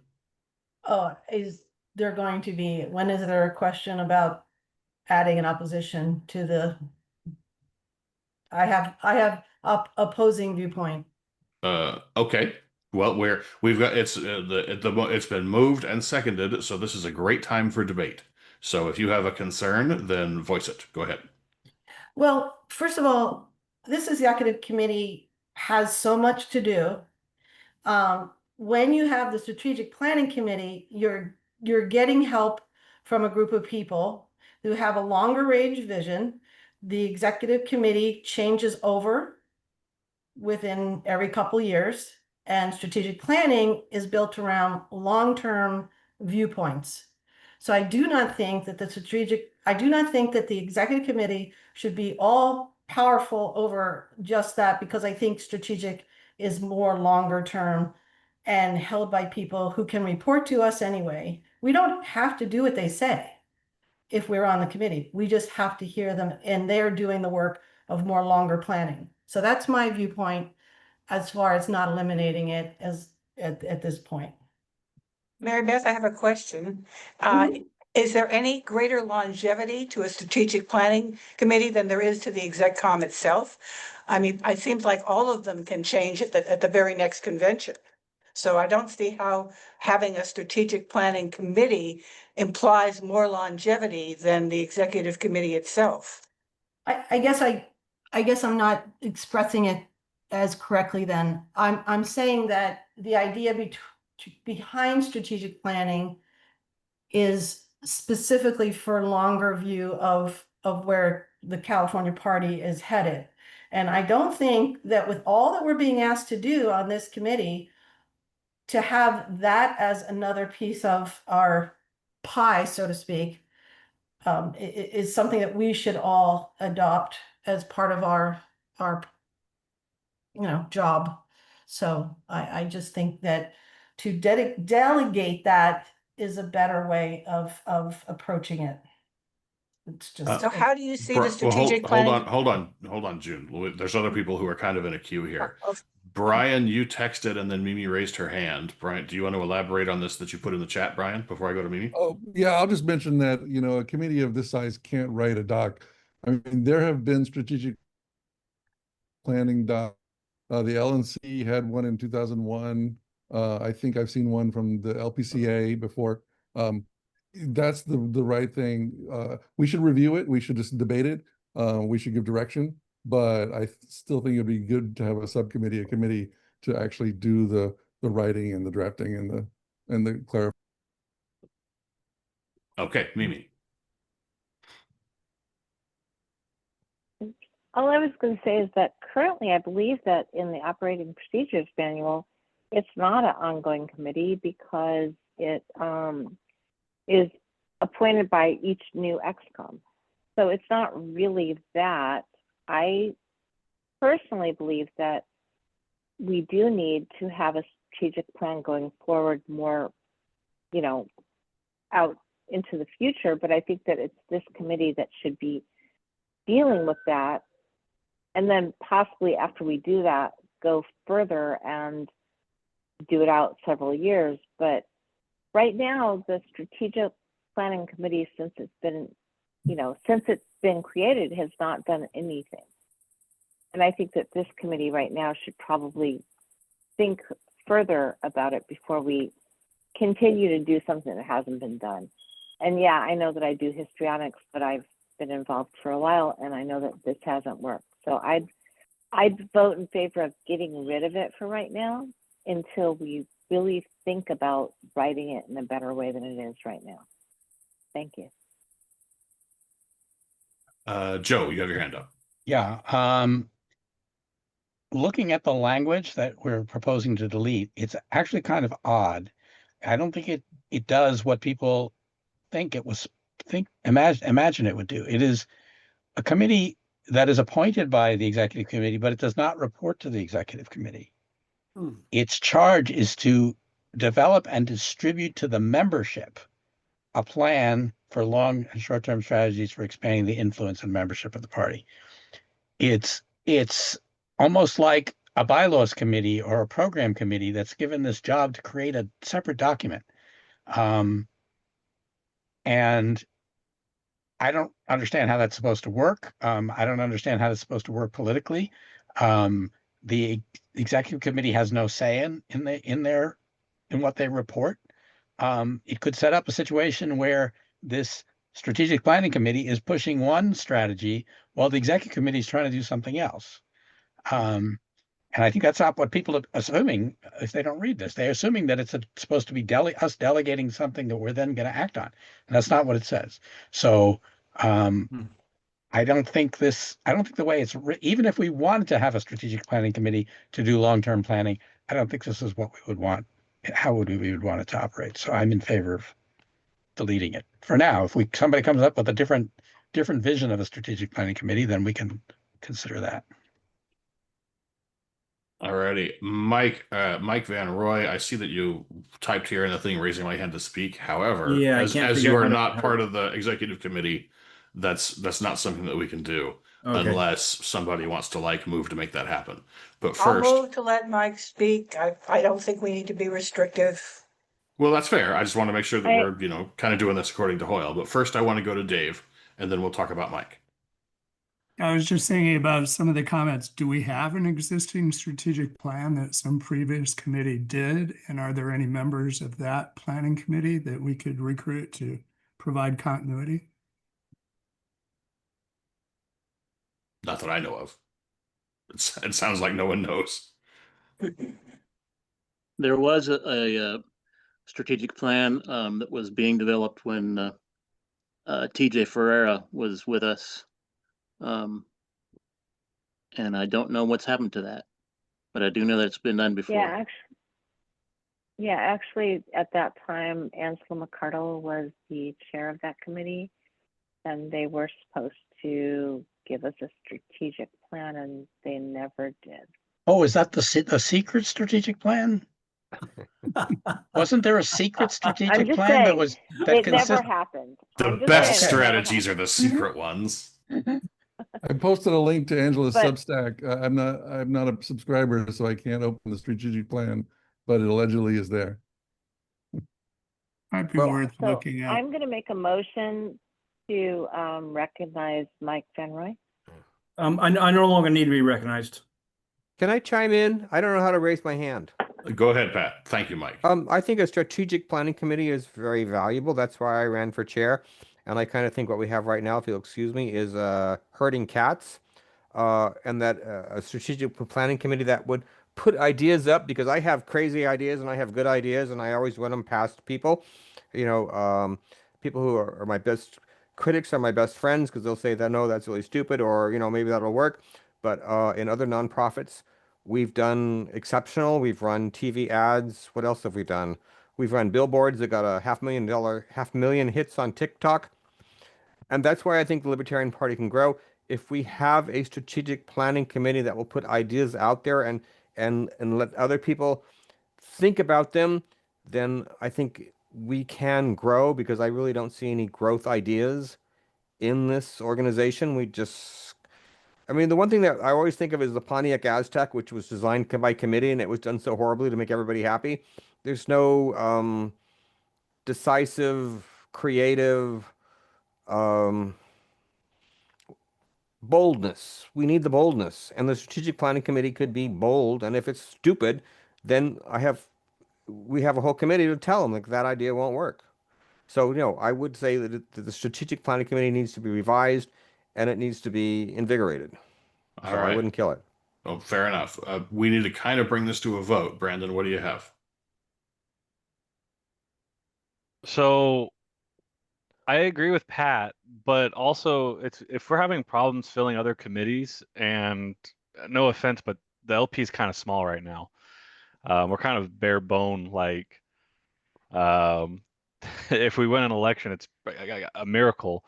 And it's like the people that are here now, we're already formulating plans and strategies, and uh, it's like I don't feel personally like we need it right now. If we can come back to it and bring it back in when we grow, then sure. But right now, we got to fix our skeleton. We got to fix our backbone, and not, you know, the fluff, but our core structure. And that's kind of, from what I'm seeing, what we need to work on. So it's my 2 cents in it.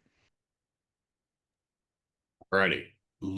I think we've hashed this around pretty thoroughly. Let's go ahead and take it to a vote. So the motion that is on the floor from June, seconded by Mimi, is to strike the Strategic Planning Committee from the OPM.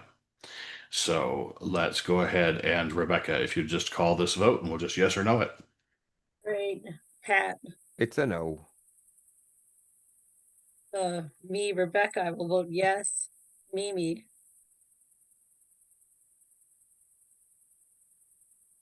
You're muted. This is to remove it, right? Just to be sure. Yes. Yes, this is to strike it. Okay. Yeah, I vote yes to strike it. hey, Joe, Yes. Mary Beth, No. Brandon, Yes. June, Yes.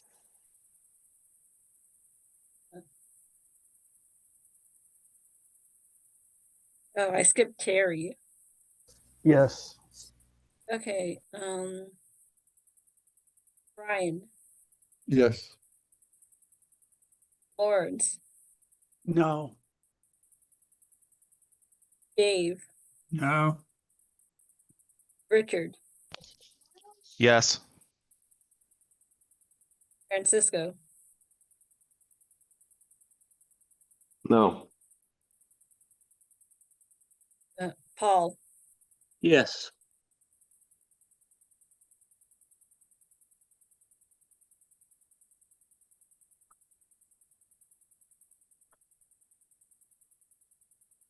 okay, it is.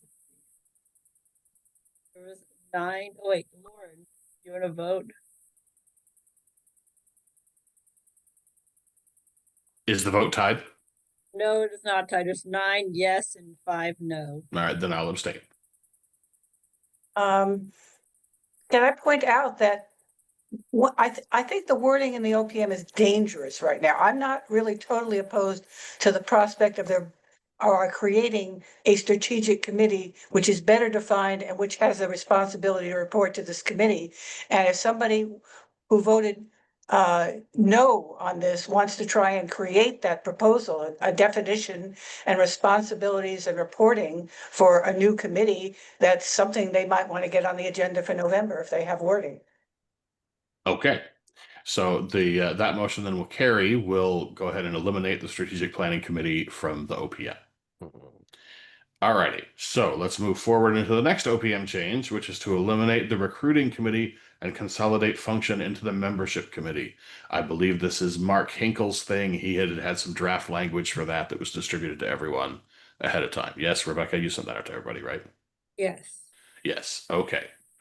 So, as this is Mark's idea, and he's not here to make this motion. Mimi, you have your hand up. Wrong thing. Mimi, what's up? I will make the motion. I will make that motion. Oh, okay. All right. So then the motion is to eliminate the recruiting committee and consolidate its function into the membership committee per the language submitted by Mark Engel. Okay. Is there a second to that motion? Second. Second. Oh. Second. Was that Brandon? That was Let who Brandon have it. Okay. All right. Either Brandon. one. All right. So we got a motion in a second. Let's chat about it. Mimi, did you have something to say about it, or were you just...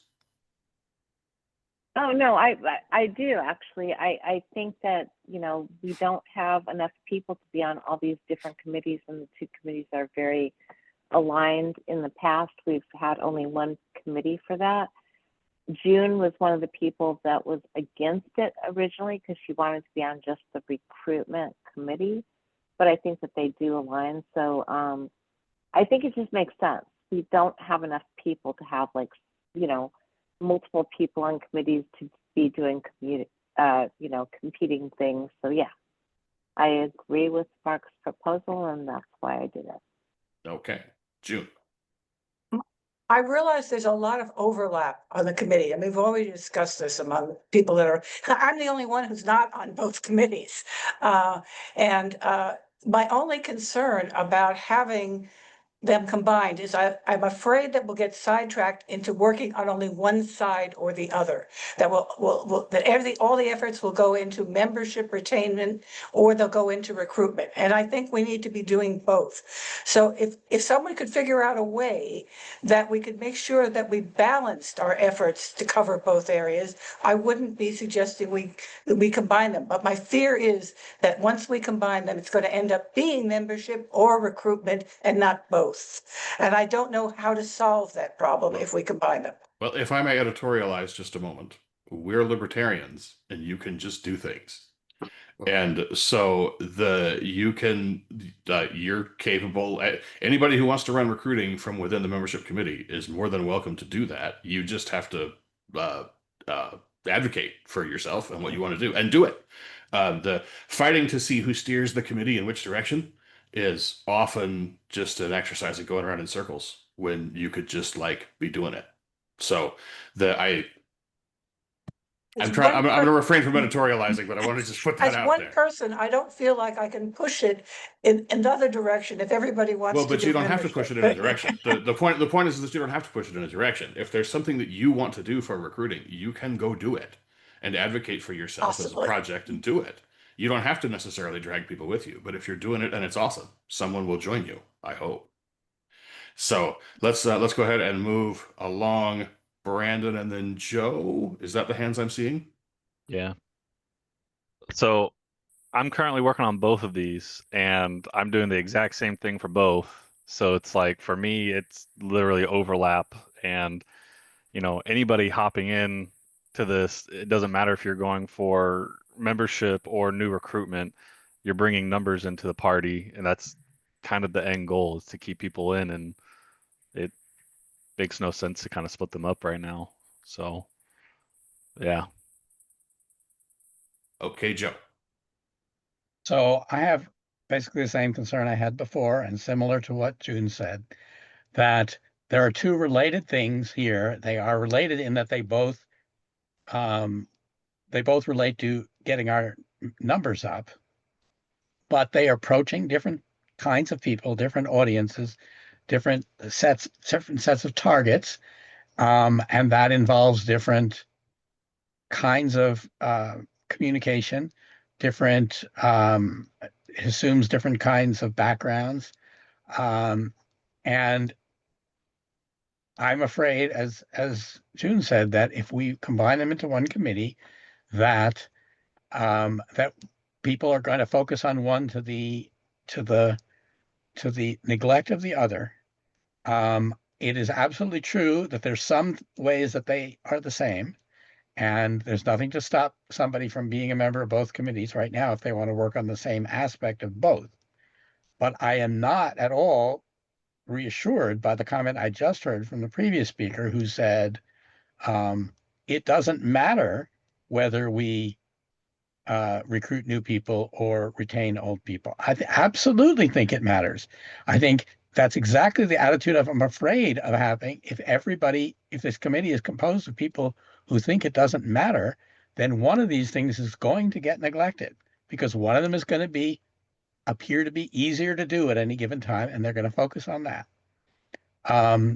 What somebody said earlier about somebody said they were the only one who was only on one committee. That's not true. Paul is also only on the recruitment committee.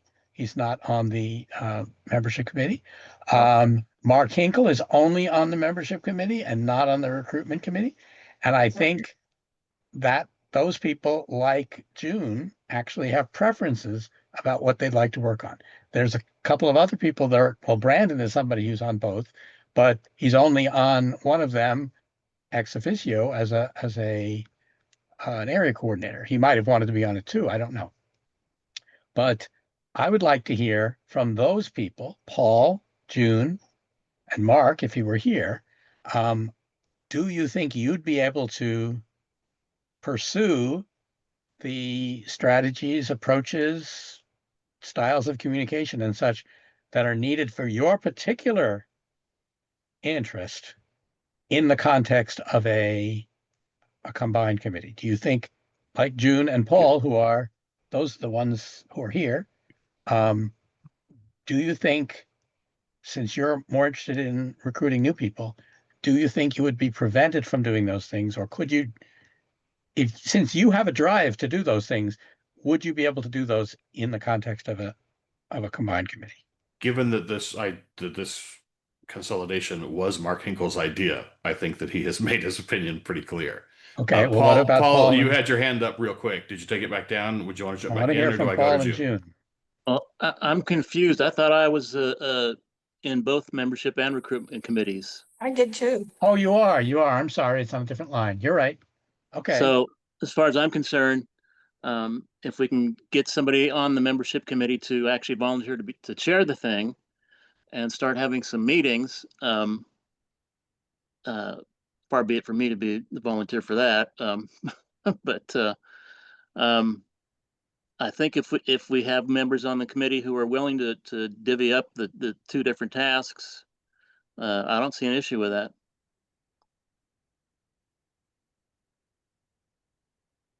June. I don't think I have the talents to accomplish everything I want. I would be heavily relying on Dave, and I think the membership committee would also be relying on Dave. So you're going to have two different message seeking people attacking Dave to get them the right list to attack. And that's kind of unfair to Dave. And I don't really, like I said, I don't really know what the best solution is here. I mean, I have some minimal ideas, like I was going to try and draw some maps of overlaying the registered libertarians and the dues paying membership on the same map to see where we might have concentrations that were appropriate to go after. And I was going to do it on a county level to start with. And that proved difficult enough technically to do that I haven't gotten very far. And Dave has been able to accomplish miracles of that sort of thing in very short amount of times because he knows the tools better. I'm just concerned that if I'm the only one who's really, really interested in getting new people and not keeping the old people, that I'm not going to be able to accomplish it if it's one committee. And I'd like to hear Dave because he's the major resource for both committees, I think. So if he'd like to join the conversation, I'd like to hear his opinion. Okay. Dave, So our I Gandalf argued of for- data. I argued for consolidating them last time, and the reason is that they're all acquisition, growth, and retention campaigns, and they're just variations on the same thing. They may have different channels. A lot of the work that I just talked about on ages indicates that for younger people, we need to have messaging geared towards younger people, and the channels that you get the messages out through would be quite different. And I've got data to help prove those points. So the limiting factor, just based on both the Mapstead campaign and the Santa Clara campaign, is people who want to drive their idea out. I think, a good thing would be if we ever have budget problems where we have to vote of, okay, we can afford to do this campaign, but not that campaign. I don't think we're at that point right now. So the limiting factor for membership is going to be people with creative ideas that want to pick a target audience. I'm happy to help any of them, no matter what kind of campaign that they're doing. And then you have to execute. You have to get the message. You have to decide if you're doing texting or emails or whatever. But the people who want to drive campaigns make those decisions. My role is a supporting one on once you know what you want to do, I can give you advice. I can give you the list pulls out of L2 and Neon. So, that's very straightforward and what I would prefer to do.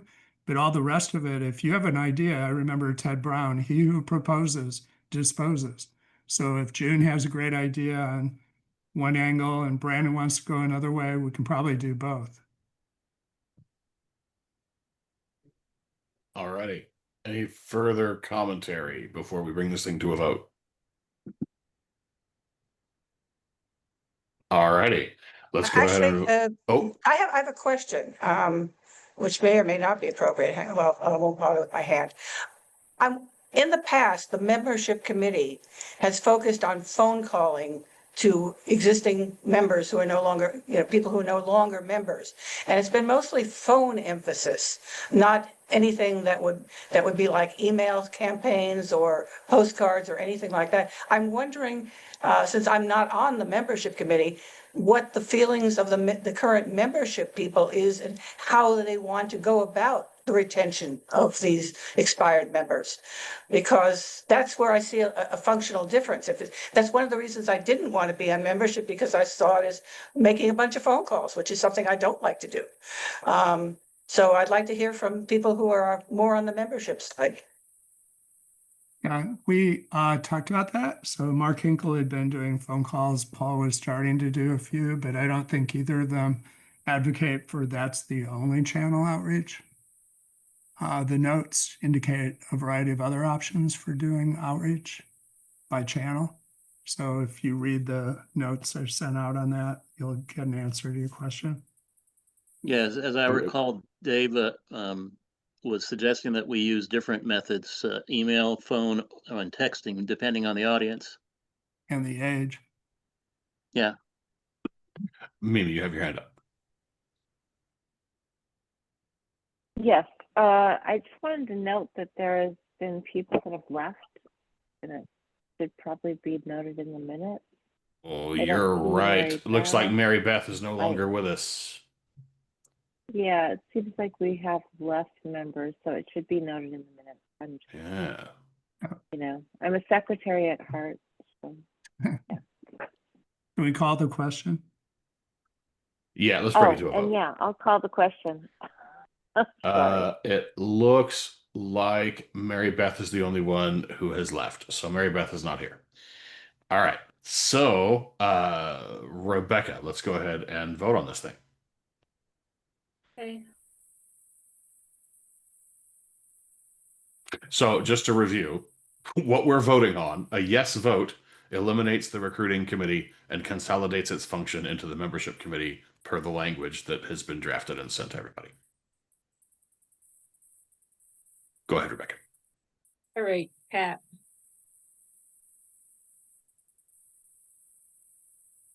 Sorry. All right. So if I vote yes, that means it's one committee for membership and renewals, new and old? Yes. A yes vote combines them. All right. A yes vote, but could we have a membership report? Joe Dean used to put out really good membership reports. And I was in Neon today and it looked like our membership is not growing. So I'm going to vote yes, and I'm going to ask for a membership report and be a pain in the ass. That's what I do. Okay. All right, I will vote yes. All right, Mimi. Yes.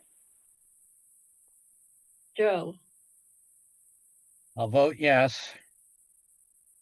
In the hope that they can work together and get both jobs done. Okay. Let me just make sure that Mary Beth didn't come back first. No, she's not here. Yeah, I don't see will her here. skip her. So Brandon, Yes. Terry, Yes. June, Well, I'll just pass because I can see where this is going and I don't necessarily want to swing the vote another way. okay. Brian, Yes. Lawrence, Yes. Dave, Yes. Richard, Yes. Francisco, Yes. Paul. Yes.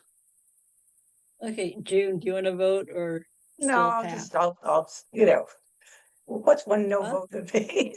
Just call it Okay. abstain. Yeah. I don't want to vote against my own proposal. Okay, I wrote abstain down for you, June, and Lauren. What's the Yeah. count? I said yes. Okay, the count is 12 yes and 1 abstain. Then I'll abstain. Okay.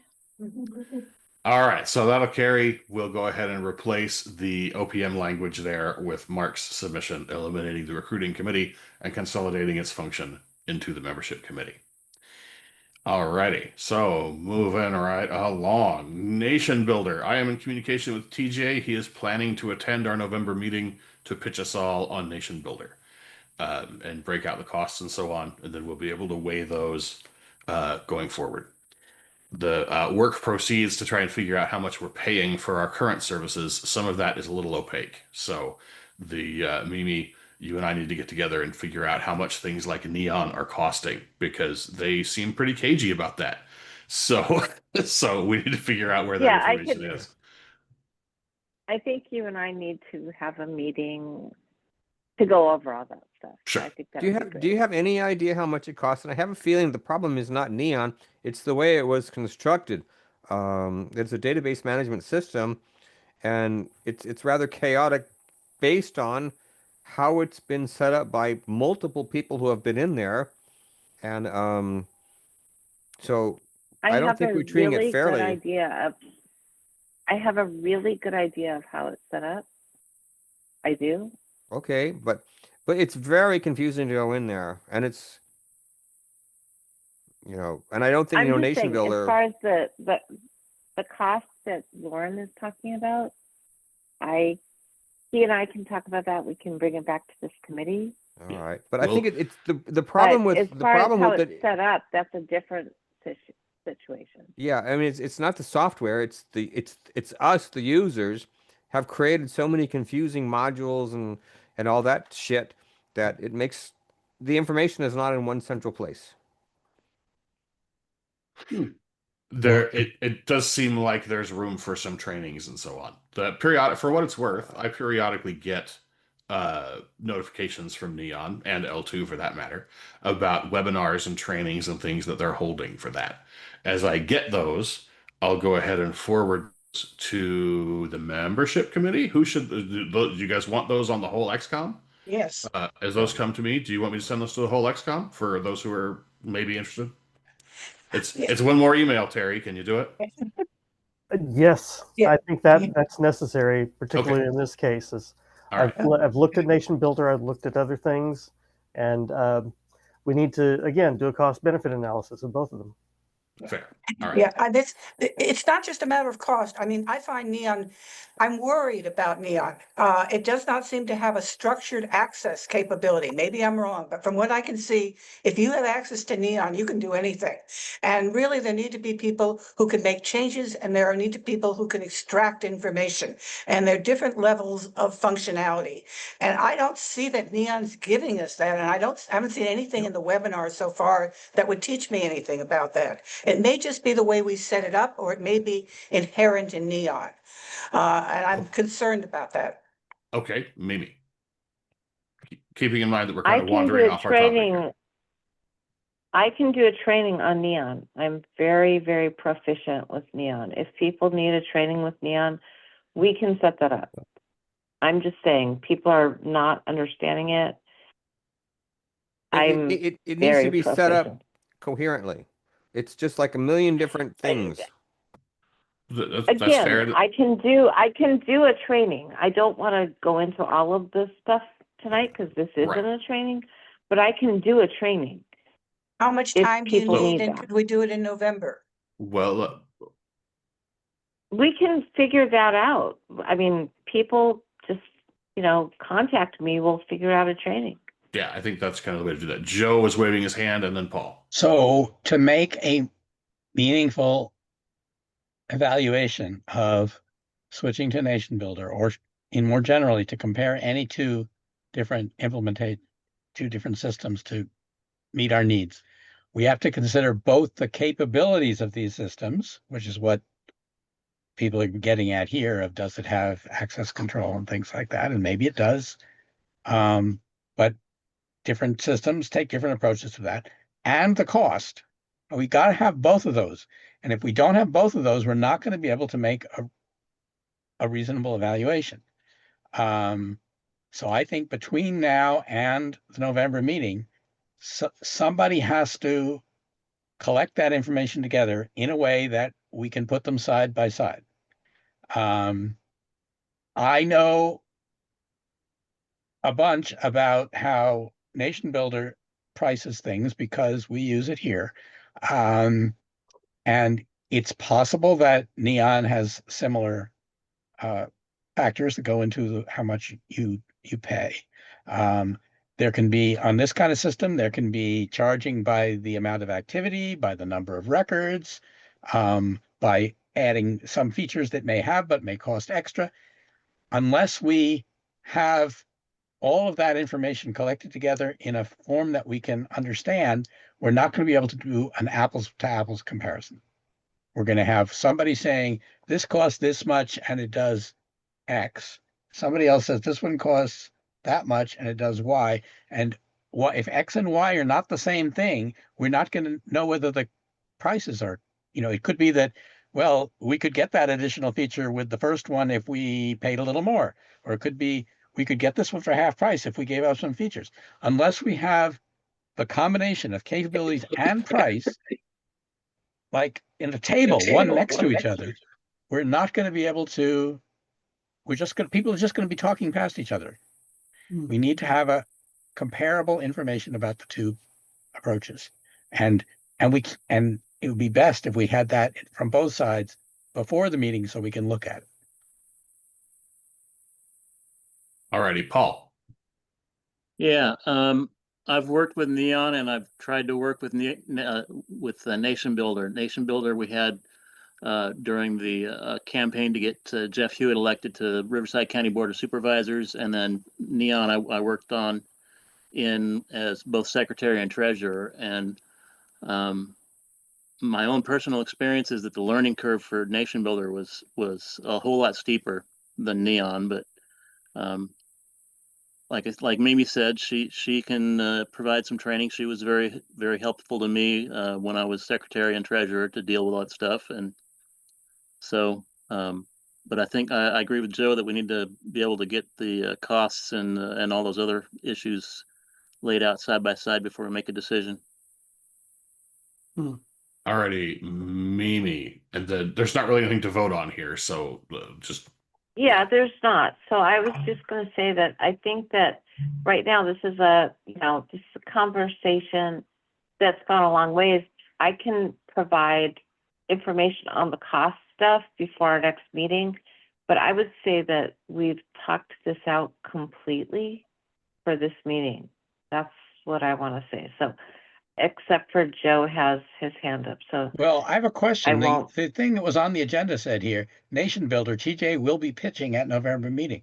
What does that mean, pitching? Does that mean there's going to be, He's going to be bringing like a projector and his computer, and he's going to be walking us through the capabilities of Nation Builder. Agenda item during our meeting? Is that going to be a separate this kind of gets into the next topic of right. what This is the takes us. overall structure of this weekend. That's a good question. Let's talk about Yeah, the he's overall gonna be structure of this there. next weekend. Yeah, TJ's Right, going but to I be mean, there. there's a whole range of possibilities here, from him giving a 10-minute presentation, PowerPoint presentation, to spending 5 hours doing interactive demos, or I don't know what this means. Pitching. Well, that's a good question. I'm pretty sure that he's got a just a regular dog and pony show pitch where he walks us through the capability and so on. My plan was to give him some time in the agenda to actually do that, and then potentially be present after the meeting, during lunch, whatever, to answer questions or even take questions there. But this leads us to the idea of the schedule and the agenda for the November meeting. Right. So let's talk about that. The schedule and the agenda for the November meeting is presently soft. So I think my intent is to probably set up some kind of shared document and let people dump their ideas in. It is not my intention to like have a dinner or anything like that after. This is just the meeting. So if that's like 8 to 5 with a lunch break, or 9 to 5 or whatever, we can do that. But in terms of stuff happening the night before or later that evening or anything like that, I don't personally have any plans for that. So if somebody wants to do something like that, that'll need to get organized separately. The problem with leaving it vague is some of us have to buy airline tickets. Some of us have probably already lost the opportunity to get really cheap airline tickets. If the meeting was just going to be a few hours on Saturday, I could have flown in Saturday morning, flown out on Saturday evening. I probably wouldn't have had to spend any money in the hotel and gotten like really cheap tickets. I probably lost that by now.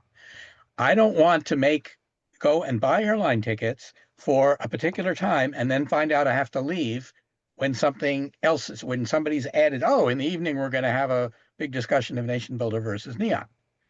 On the other hand, I don't want to come in Friday and leave on Sunday and discover that the only thing we're doing all weekend is a 5-hour meeting in the middle of Saturday. So I think we need to get the basic outline of this schedule set now. Okay, Mimi, you have your hand up. I do. So right now, I can tell you that our chair asked me to only get this for the meeting. We don't have rooms for any other thing. If we had a dinner or something like that, we don't have rooms for that because this is just for the meeting. So I don't know what to say. I mean, we could probably add that at this point, but right this second, our only thing we have with the hotel is for us to have enough room nights to pay for the meeting room, and we have the meeting room for the day on Saturday. That is all we have. There's a lot. What hours do we have the meeting room for? 8 till 6. I don't know that we need that, but that's what I have it. Well, but do you get what I'm saying? Is if it's going to be, if we're not going to use 8 to 6, if we're going to only meet for 3 hours like one of these Zoom meetings, then it shouldn't be 8 to 11. It should be 11 to 2. We're not and going let to get. people... Okay, I'm just going to stop you really quickly. I have it from 8 till 6, so we can use it. We have no agenda at this point, so I have no idea how long it's going to last. I was just asked to get the room. That's all I was asked for. Okay. That's what we have. The in-person meeting last year happened out here in Riverside, and we met for the day. I think it went from 10 to 3 or something, or 9 to 3, something like that. And then we adjourned to a local restaurant, and some folks hung out for the rest of the day and some folks went home. So I see that. I don't know that I see any real reason why that can't happen again. If somebody feels like they have a hard out in the evening and they want to fly out Saturday night, I don't see any reason why you couldn't do that. Okay, but you want to start it early in the morning. Okay. I think that's reasonable. Yeah. All right. So I also point out that some auxiliary activities might not require a meeting room at all. If, the members of, if the Financial Standards Committee wanted to get together and with a bunch of papers and do their audit activity, they could do that in somebody's room. If the 3 area coordinators wanted to get together and have a meeting, just the 3 of them, they could do that at the restaurant or in the Yep. in the lobby. So it's not necessarily anything that requires a big meeting. But I think it sounds like the meeting, everybody together, is going to be sometime between 8 and 6. 8 and 6. Yeah. Okay. So, And that, so And I I think would suggest it's we do reasonable. it I think starting at 9, honestly, so that we have time to set up cameras and things to okay. I would say a little bit, yeah, like to either record 9, it. 10. And then But the regular we can figure business. that out. It's just we have the room for that period of time. So the regular business like this and any big presentations would all be contained within those hours. yes, that is my hope. All right. That's clearer.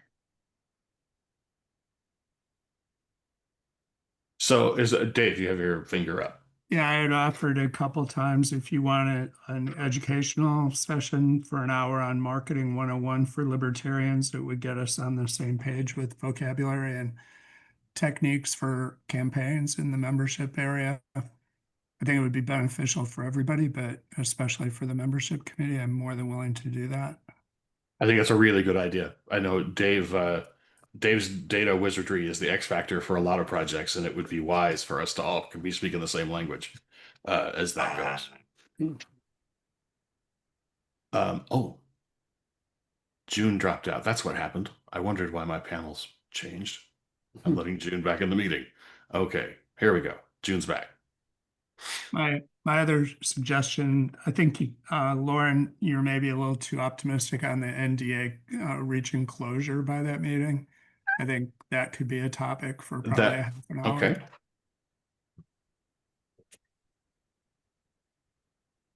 Which will probably also include some discussion of data management and that sort of thing, right? I missed some stuff because I had to restart my computer, so I'm not sure where we're at the moment. We are We were discussing talking- things people want to see on the agenda for November. Ah, perfect, because I just remembered something I thought I had sent in again to be on the agenda before then, but it hasn't come up, which is the relationship of the LNC rep to the execcom.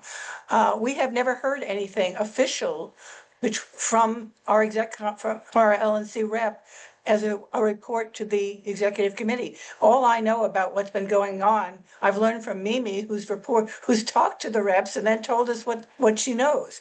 So I think we need a better definition of what we should be expecting from our LNC rep and how we expect the LNC rep to be making decisions. So I'd like that on the agenda for November. All right, I have that noted. Mimi. And then we'll My go Mimi and then Dave. Okay, my suggestion is that we've got a month until that meeting. We should, in emails, start noticing things for that meeting. We don't have to notice everything tonight because we've got a month till that meeting. I think that the agenda should go out at least 7 days prior because that's the notice requirement in our bylaws, but we can all start on our list, putting agenda items on there to talk about it more. We don't have to figure out the agenda right now. And I'm going to take this opportunity to say that at the last executive committee meeting, y'all voted that the website IT committee should set up a public list, which we've done, which nobody is using. So I think that we should start using that, and we can have an opportunity for people to be able to chime in. But I think that trying to figure out the agenda for that meeting a month in advance right now is kind of silly. I just my intent in putting it on the agenda here was just to get some people to throw some ideas at me, which some people have done. So I've got some notes. We'll start building that into an agenda. We'll open that for further expansion as we go forward. June, before we move forward. My concern, I think sending things in by email is great, and that's what I've tried to do, but they don't end up on the agenda.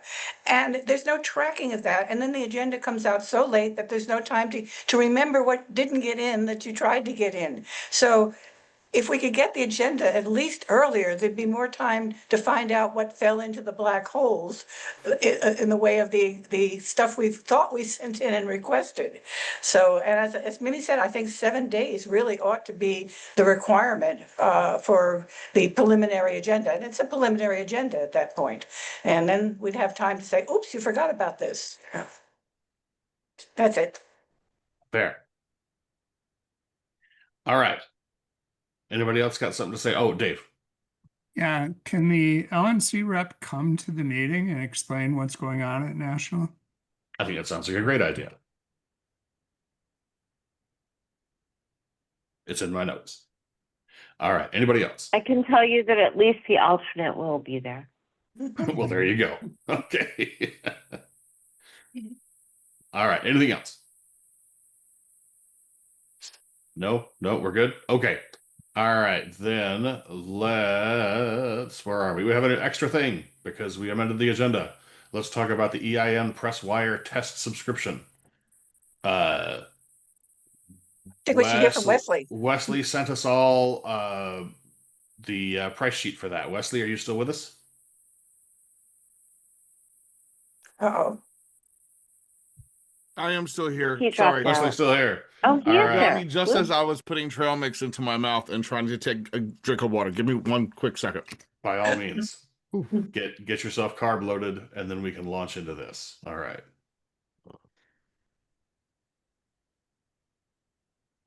Sorry about that. So there was a discussion, I don't know if it was the first meeting or the last one, about whether or not we were going to do press releases. Operations manual currently says to do press releases. So if you don't want to do press releases, I think you have to change the operations manual to not say to write and disseminate press releases anymore. If you do want to do them, the EIN press wire is what was used in the past. It's real simple to put it out. They're one of the big ones. It's either EIN Press or like PR Newswire are the two majors, but they both go to AP News and all the major outlets. I think the deal with EIN right now is you can get 7 for like $500. I did not have it pulled up in front of me. Let me get it out of my files real quick. Yeah, that's my I didn't look at your attachment, but that was my recollection from what I read when I was looking into wanting to do a press release not long ago. Yeah, I've got it up right now. Yeah, so it's you get 5 press releases for $4.99, and when you do that, they give you 2 additional press releases for free. So, And then each one after that, if you wanted to do more in a 365-day period, is $99.80. yeah, I'd like to see us try to get out some press releases. I think there's some people you just don't reach with social media, like me. I'm an old dog. I like press releases. I've written them. I know other people here have.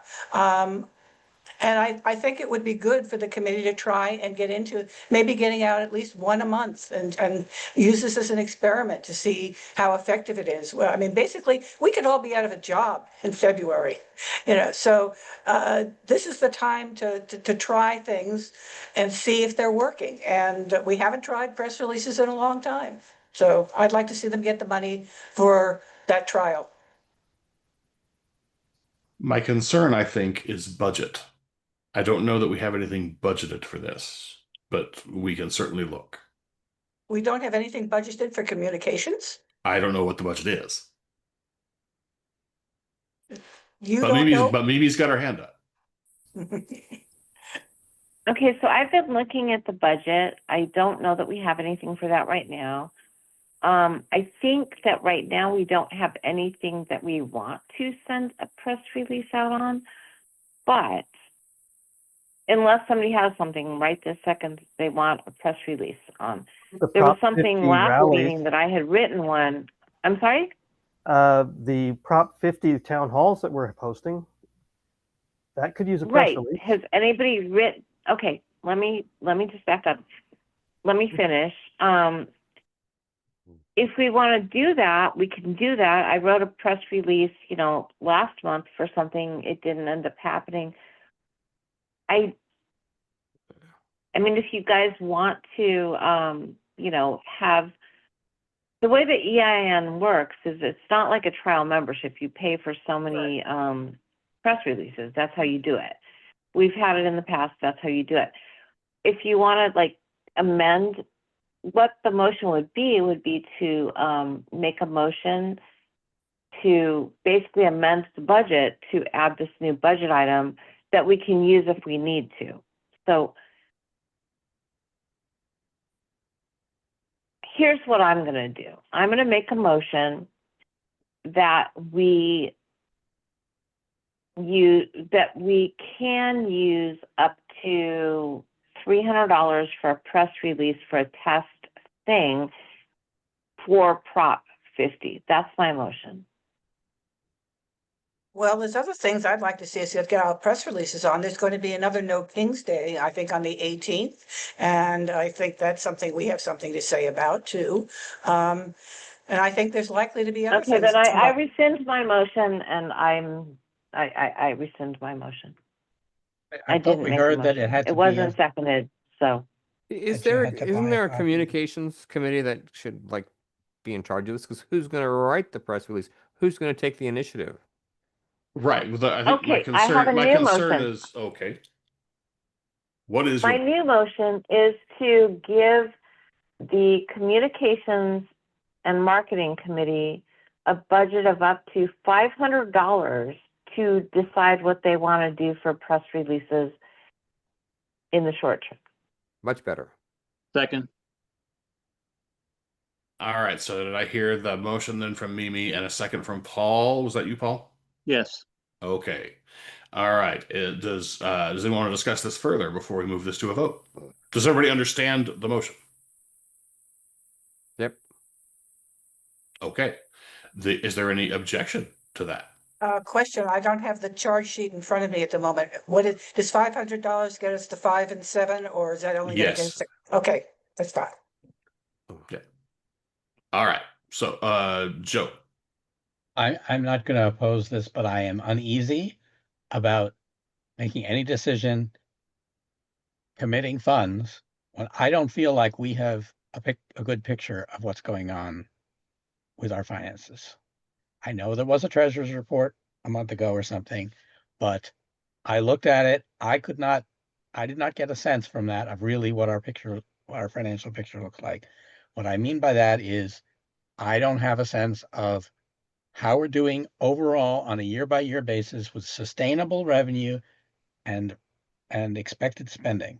I know there's a budget, but that doesn't mean that the money is there. Budgets make assumptions as to the number of people who are paying dues and so forth. Last year may not be a good indicator of anything because there was all the weirdness with the Kennedy joint fundraising thing. I would like some kind of a thing from the new treasurer, I guess now, that says, here's what our financial picture looks like on an ongoing basis. How much money we expect to come in each year, how much we expect to spend each year. Sounds like a budget, but without actually going through and comparing the budget numbers to actuals, I have no idea whether the budget is really meaningful. And so I'm not going to vote. I'll vote for this, but it's just a caution. Let's be careful not to spend money that we don't actually have. And right now, I'm not confident that we have anything. That's a fair warning. Mimi and then Dave. Okay, so I can tell you that right now in the general LPC restricted budget, we have $77,598.82.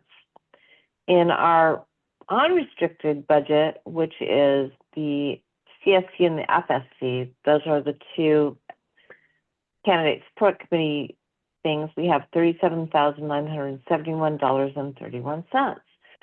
We are actually way above the budget versus actuals for the year because we spent less money than we've brought in.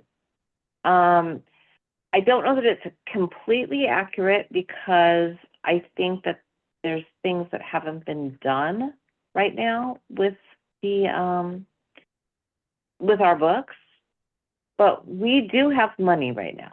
We absolutely do. That's reassuring. Thank The you. one thing that we have is in the FEC, we've got the $26,014.91. I believe that we don't want to spend that money right now because we don't know if something's going to happen with the FEC complaint that was made, but we still have other money. So I think that we would be okay with this $500 expenditure. Could you put it in petty cash? There's no such thing as petty cash for a campaign finance committee. It's only 500 But bucks. we I mean, have like, the money in our account. all right. I'm answering the question. We have the money in our account. I appreciate Joe's concern. I think he phrased it very well, but it's 500 bucks. Fair enough. Dave, and then let's move this thing to a vote. Yep. Just two comments. One is, sounds like budget needs to be on our November agenda. So people have a clearer understanding of encumbered funds, payments to affiliates, if they're up to speed, stuff like that. The other one is, when people draft press releases, do they get run by the ops committee? I don't think that's been the habit. I think that's kind of the reason that we have a communications committee. I would like to see the communications committee create some kind of content standards just so that we can all be assured that they're not being New Hampshire. But That's what I was thinking. Right. But I think that once with those content standards in hand, that's something that should come before us so we can talk about that. But then once those content standards exist, I think the communications committee should have free run. Wes, you're on the committee. What do you got?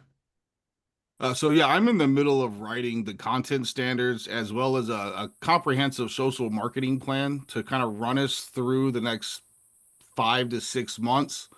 You'll have it a week before your next meeting. Fantastic. Thank you. All righty. What's going to be the procedure? I mean, like, suppose anyone, member of this committee or just member at large, gets an idea and writes a press release. What would be the path that they should take in order to see it get published? I know Wesley has a plan for like content release, and I think that if he's got some kind of content calendar, then any idea that we have that's crazy could go to him and be slotted into his content calendar. Does that make sense? Am I representing you accurately, Wesley? 100%. Okay. Okay, so, but we're not going to have that content report until the next meeting. And there's things we might want to get out press releases soon. So does mean we're not going to try and start doing press releases until December? Who's we? The Libertarian Party, or whatever. Because somebody's got to write that thing. So I think, June, if you want to write it and talk to Wes. I would suggest that if you have something, you send it to the CMC website or, email, and the CMC can discuss it. But I don't think we need to figure that out tonight. Right. I think that's true. But it sounds like Wesley's got some plans going, and once he's got those things together, then we can slot right into that plan, and it'll be great. Yeah, I think that a lot of the stuff that Pat's put into the Beacon would easily turn into press releases just to reach a different audience. Yeah, potentially, yeah. And salute to Pat for the Weekly Beacon. I'll just throw that out there. Yeah, you bet. I love the compliment. You bet. All right, so the motion on the floor then is to allot $500 to the Communications and Media Committee to pursue EIN press wire press releases. That's been moved and seconded. Is there an objection to doing that? Okay, then we'll go ahead and allot that money, and the Communications and Media Committee can start dealing with that. Can we for the November? Yes, Brian, you should be able to call the handlery directly and tell them you're part of the LPCA meeting, and they'll give you the special rate for November 15th. And I think it's for the night of the 14th and 15th, the nights that bracket it. Yeah. It's actually for several days before and several days after, weirdly enough. So yeah. Oh, well, there you go. Make a weekend of it. Go to SeaWorld. Yeah. Exactly. All right, so we have exhausted our agenda, and you guys are all just people of iron once again for sticking with that. So we'll entertain a motion to I adjourn. move to adjourn. Okay. All right. Second. Is there an objection to adjournment? Nope. You All know right, what? we are I'm adjourned just at kidding. 9 o'clock straight up. Shut up, Brandon. We are adjourned at 9 o'clock straight. There we go. Well done, everybody. Ciao. Everybody have a good night. I wanted it to be at 9 o'clock exactly. That's why I did it that quick. Boom, there it is. Good night, everyone. Good night. Good night, Good all. night. Night, everyone. I'll let Good everybody night. clear out before I finish turning the recording off.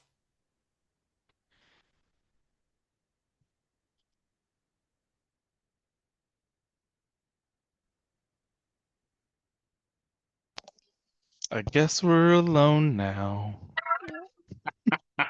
I still have the recording on. Be clean. I know.